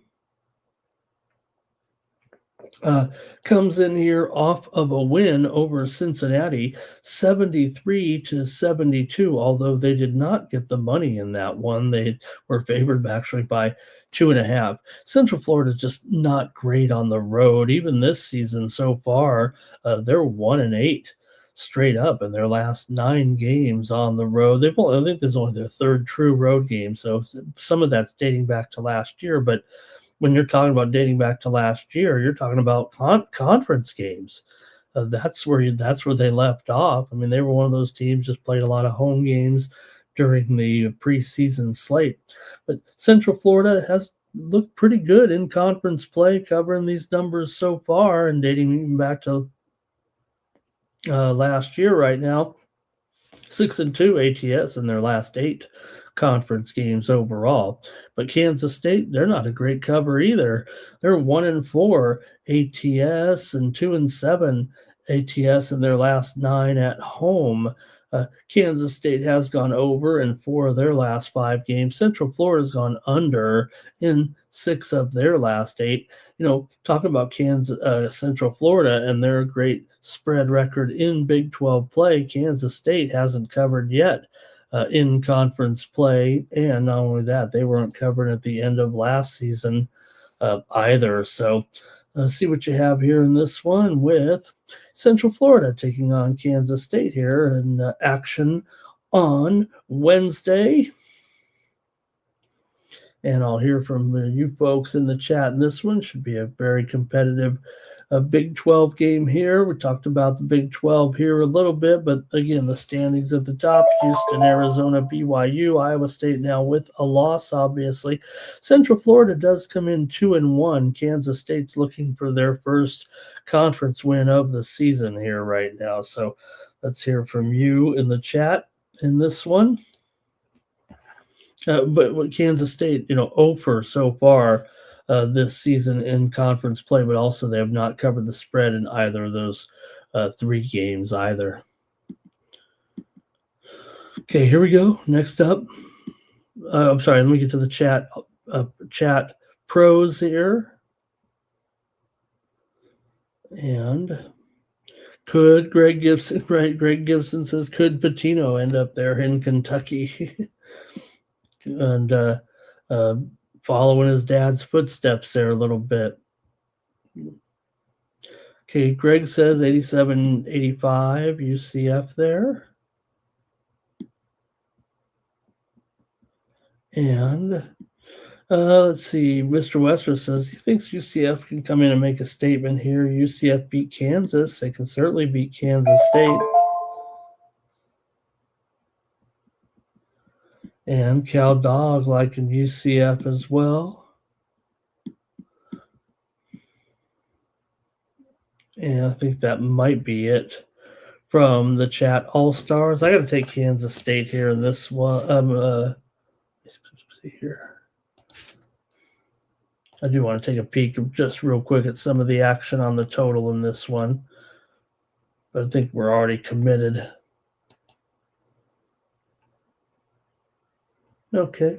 Yeah, I'll take the Wildcats here in this one at home over Central Florida.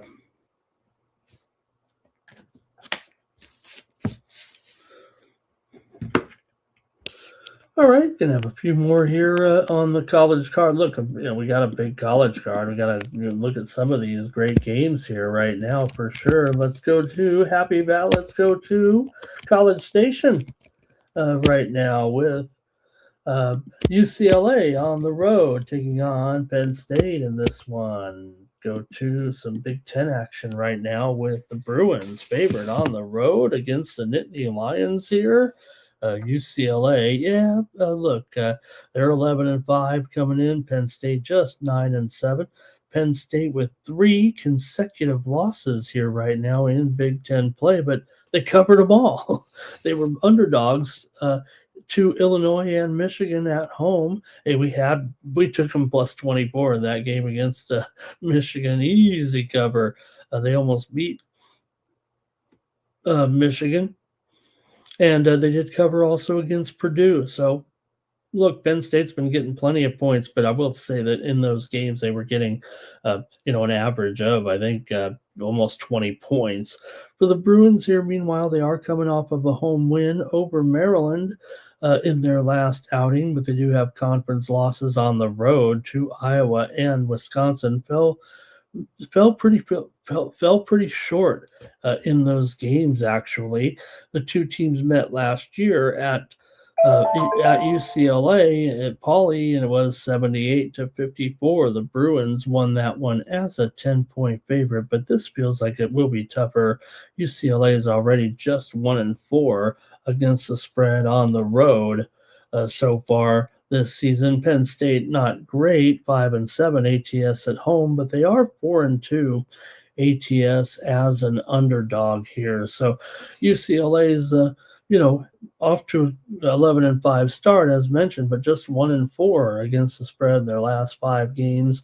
Overall, they're also just 1-5 ATS in their last 6 conference games, and dating back to last year a little bit. Penn State's lost 6 of 7 right now coming in. That only win was against NC Central at home. They didn't cover 24.5, but still they've won 7 of their last 10 at home. It's just that as an underdog, Penn State is 0-6 so far this season, and as a favorite, UCLA is 10-1 so far this season. So, well, you know what? Got some real things you got to think about here a little bit right now with Penn State without a conference win here so far this season. Right now, sitting there at the bottom with Maryland. UCLA, meanwhile, 3-2, doing an okay job here. Let's see what you guys might want to do in this one with UCLA and Penn State here on Wednesday night. I'll go to the chat pros here, see what you got. All right. And Mr. Wester says, maybe you got to keep fading this UCLA team right now. Critical notice. Timmy says, how is UCLA a favorite in this game? Yeah, okay. Look, Penn State, I mean, they're definitely having some struggles here, but I do feel like, look, we already saw UCLA lose some games on the road here right now. I kind of agree. I kind of want to take these points with Penn State. Greg Gibson, Penn State. Timmy Two Shoes, Penn State. Penn State at home. Look, like I said, they almost beat Michigan. Cal Dog, Penn State. UCLA. Greg says they're not like they used to be. Are you talking about when they won 13 straight national championships? Or I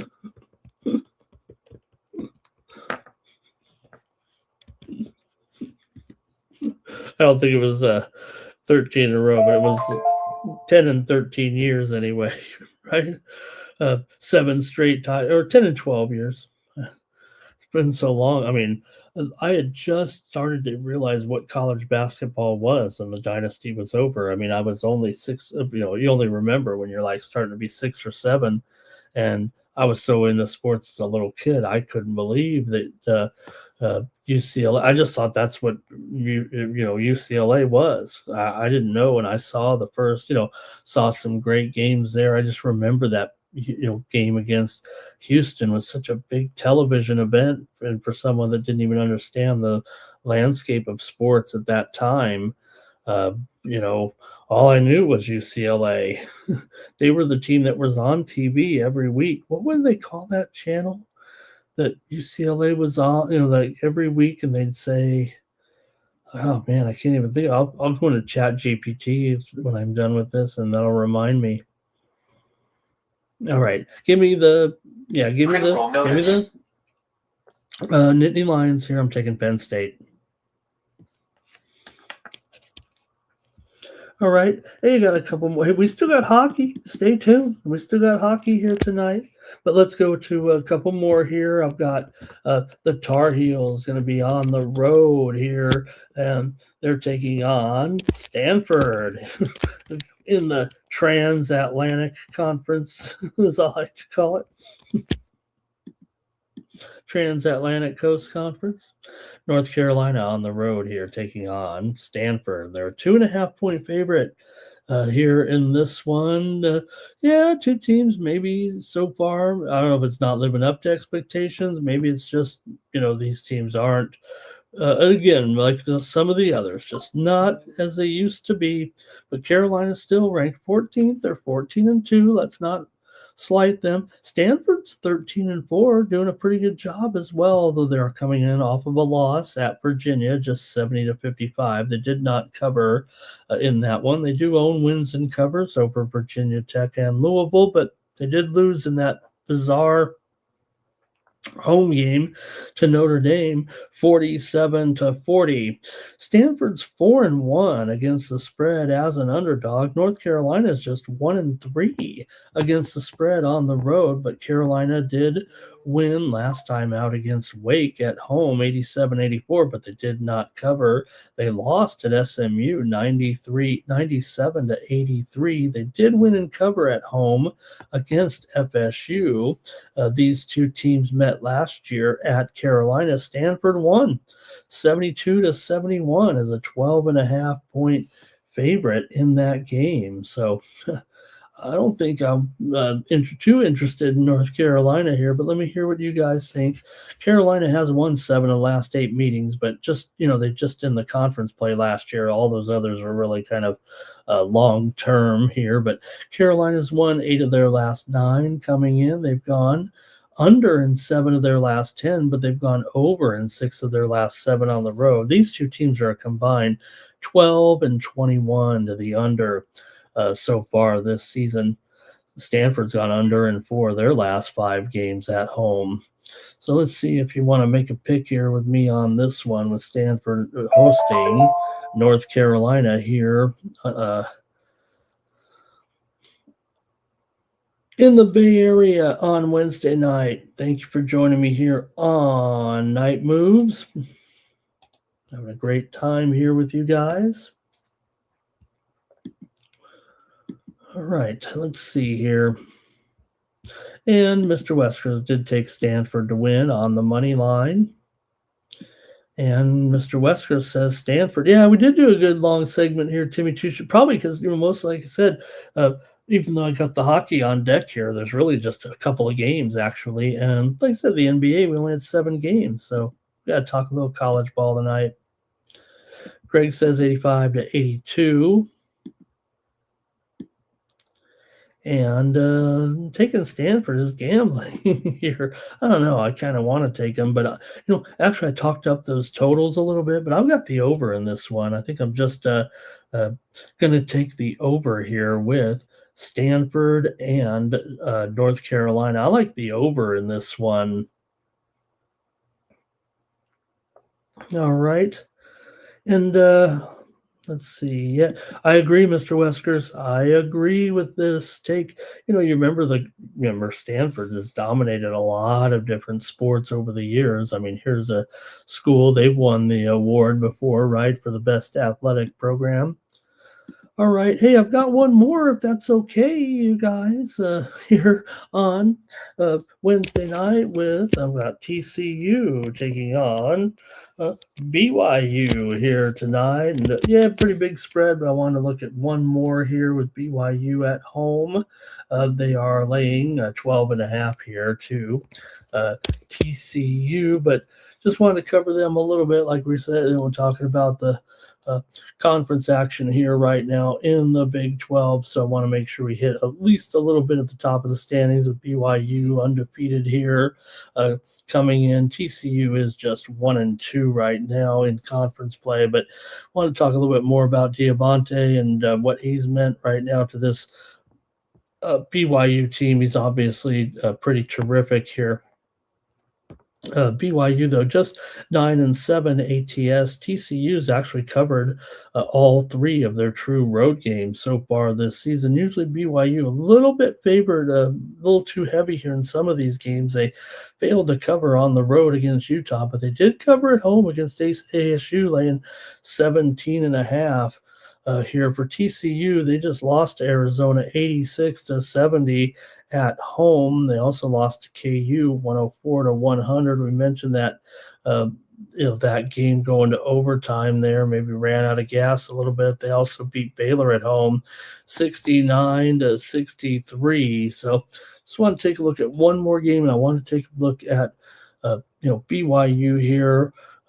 They are a big favorite in this one. There were some other games here at the bottom of the board with some double-digit spreads, but just wanted to cover one more here on this short card. So, uh, TCU has lost 17 of their last 18 games against BYU overall, but they've covered 4 out of the last 6 meetings between the two teams. Last year's meeting was at TCU. TCU actually won the game 71-67 as a 2.5 point dog. So TCU does a nice job covering some numbers for sure. BYU's gone over in 4 of their last 5. 4 of the last 5 meetings between the two teams, though, have gone under. So let's see what you have here in this one between uh, BYU here and TCU. Oh, I don't have the total up there, which is important because I'm actually going with the total in this game at 155.5, I think, right now, and I'm going under in this one between TCU and BYU. All right. That will do it for the college basketball segment. I'll get a few clips from you guys. But I don't know where, what, like I said, I would kind of want to talk about DeBonsa here. I don't know if you guys think, for a freshman, I mean, this guy is unbelievable. He's obviously close to being a player of the year candidate here right now. And, he's obviously a guy who'd probably be in the NBA right now. He's so good here. And I think that's what makes this team so special. All right. You got a few comments here on this game. Let's see. Mr. Westwood says everyone's on TCU. He wants to take BYU here. Sorry about that, Cal Dog. There, yeah, we'll put that total up there. And let's see here. BYU for Timmy Two-Shoe. Cal Dog may be able to take this one in. Greg says BYU at home, pretty good. Cal Dog says, I don't think the points are enough. I think that's what he said. All right, let's go. 4 games NHL tonight. And we'll start taking a look here right now with the Kraken. We've already been here for 2 hours, so really appreciate you guys joining me here on Night Moves. If you want a 5-minute show with a bunch of picks, I guess this isn't for you, huh? I love spending time here with the chat pros. Here we go. Seattle on the road taking on the Devils here in this one. Seattle comes in 21-15-8. Devils are 23-22-1. New Jersey comes in off of a win here last time out over Minnesota 5-2 on the road a couple of nights ago. That stopped a losing streak.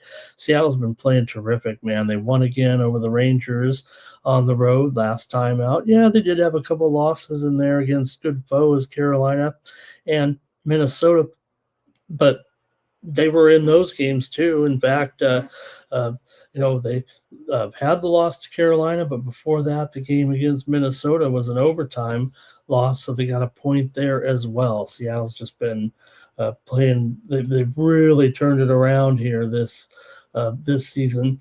Seattle's won 9 of their last 12. Now, granted, they have lost 5 straight to New Jersey overall, but they're 6-1. Their last 7 on the road. New Jersey's lost 4 of 5 games coming in here right now. 5 straight meetings between these two teams have gone under. New Jersey's gone under in 11 of their last 15 and 5 of their last 6 games at home. But man, take Seattle here, a little bit of plus money, even though New Jersey's been winning this series, man. Seattle is playing well. Remember, Seattle, not great defensively, but, you look at the totals here right now, and they're 17-22 to the under as an underdog. New Jersey's 10-16 to the under as a favorite. Let's go to the chat here. I kind of want to take the dog in this one. Jimmy doesn't trust Allen, though, in the goal. I don't know if I do either. Give me Seattle here in this one. I'm going to take the Kraken on the road and take a little bit of plus money. Next up, the Flyers are on the road taking on those Sabres. Oh, my gosh, the Sabres lost their last game here. Flyers have lost three straight coming in. They're 22, 14, and 8. Buffalo, 24, 16, and 4. Yeah, they lost last time out to Florida. And yeah, they almost got it done. They actually came back in that game against Florida. They were down uh, there early, I think 2-1, and they came back and tied it after the second, but ended up losing it late. Uh, 4-3 in that one to stop a three-game winning streak. But we know how good they've been, man. Buffalo's won 13 of their last 15, 6 of their last 7 at home. Philadelphia not only 2-4 in their last 6, but they've actually lost 6 of the last 8 times in here at Buffalo. They already played back in December at Buffalo. Buffalo won 5-3. Philly did win at home 5-2, but at $1.40, I don't know if I can pass this up. Philadelphia has gone over in 5 of their last 7. They've also gone over in 5 of their last 7 on the road.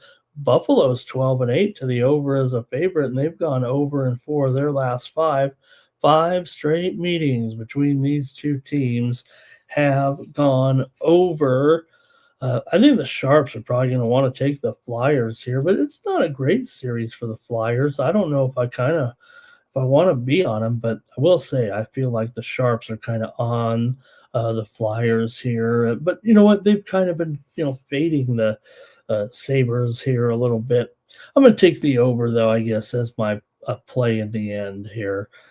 Try a total in this one. I kind of want to trust Buffalo again. We've been taking them every time. I mean, why would we back off of them now? This has been such an incredible run. And let's see here. Timmy says, I think this is an under, but he might be on the Flyers.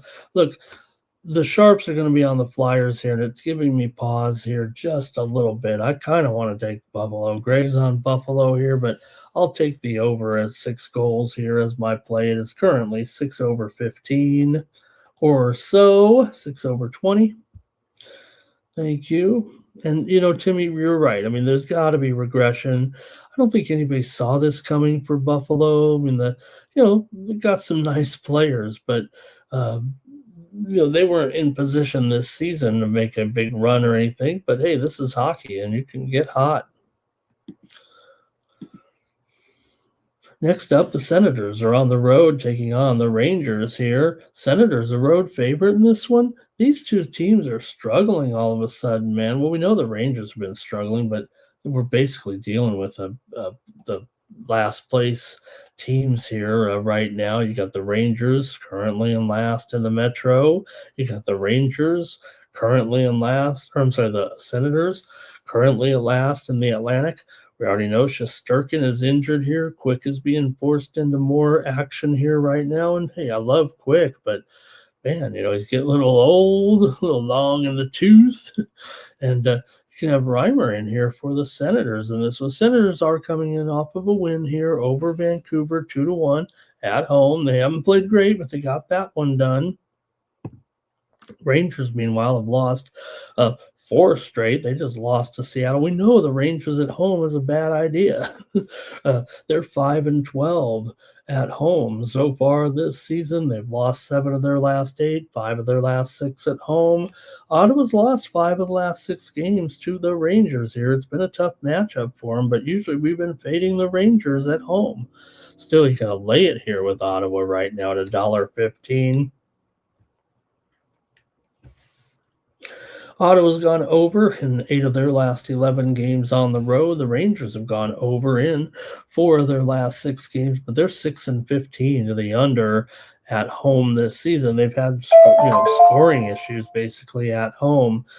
This series has gone under in 4 of the last 5 meetings between these two teams. Overall, can Ottawa finally get one done here against the Rangers here tonight, going up against Quickie? I've got to take the Senators. I'm not going with the Rangers in this one. I mean, Senators haven't been very good either, but I'm going to take them at minus $1.15 in the ugly game of the night.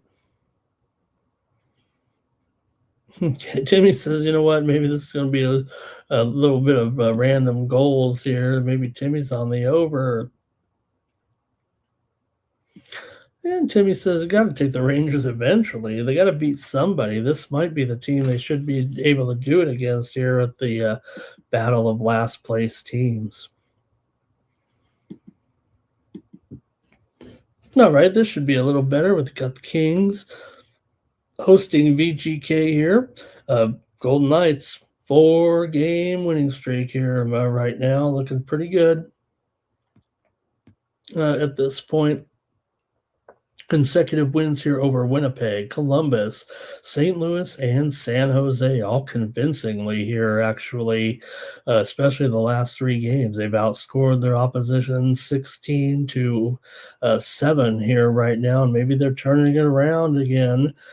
Everybody seems to be healthy and ready to go with this Vegas team, so favored on the road here at LA here tonight. Vegas has lost 4 of the last 5 meetings to the Kings, but they've won 4 out of their last 5 overall. Kings have still lost 11 of their last 16 games overall. Vegas has gone over in 9 of their last 12 and 5 of their last 6 games on the road. The Kings have gone over in 8 of their last 9 games and 5 of their last 6 at home. 5 straight meetings between these two teams have gone over here of late. So I'm going to take the over here at 5.5 with the Golden Knights and the Kings. I know a division game here. It is juiced to the over. I probably should put that in there. I'm seeing 5.5 over 20 at some of the square books. So or at least have the right line there.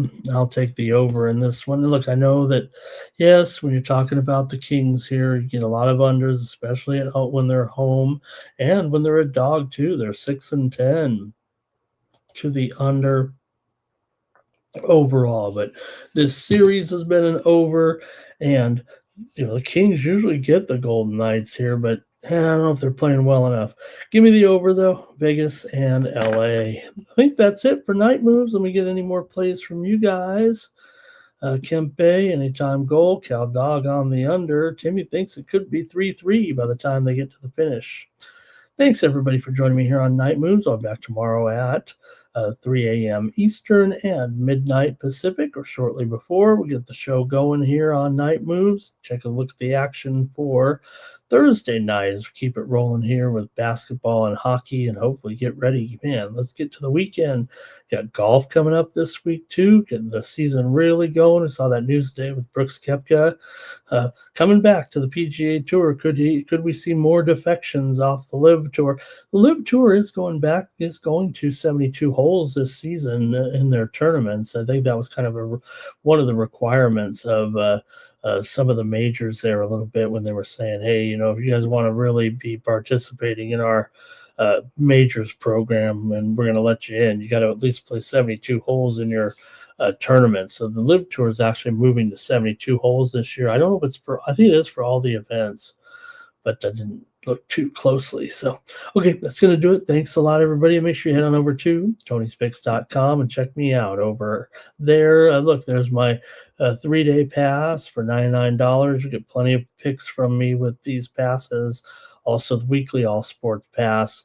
Check me out over at TonySpicks.com and use that promo code TonyT at checkout. Save 15% off all the premium pick packages from me here on Wednesday night. That's going to do it for Night Moves. Really appreciate it, everybody, and thank you very much for joining me here on the show. And for TonySpicks.com, I'm Ramon Scott. So long from Night Moves.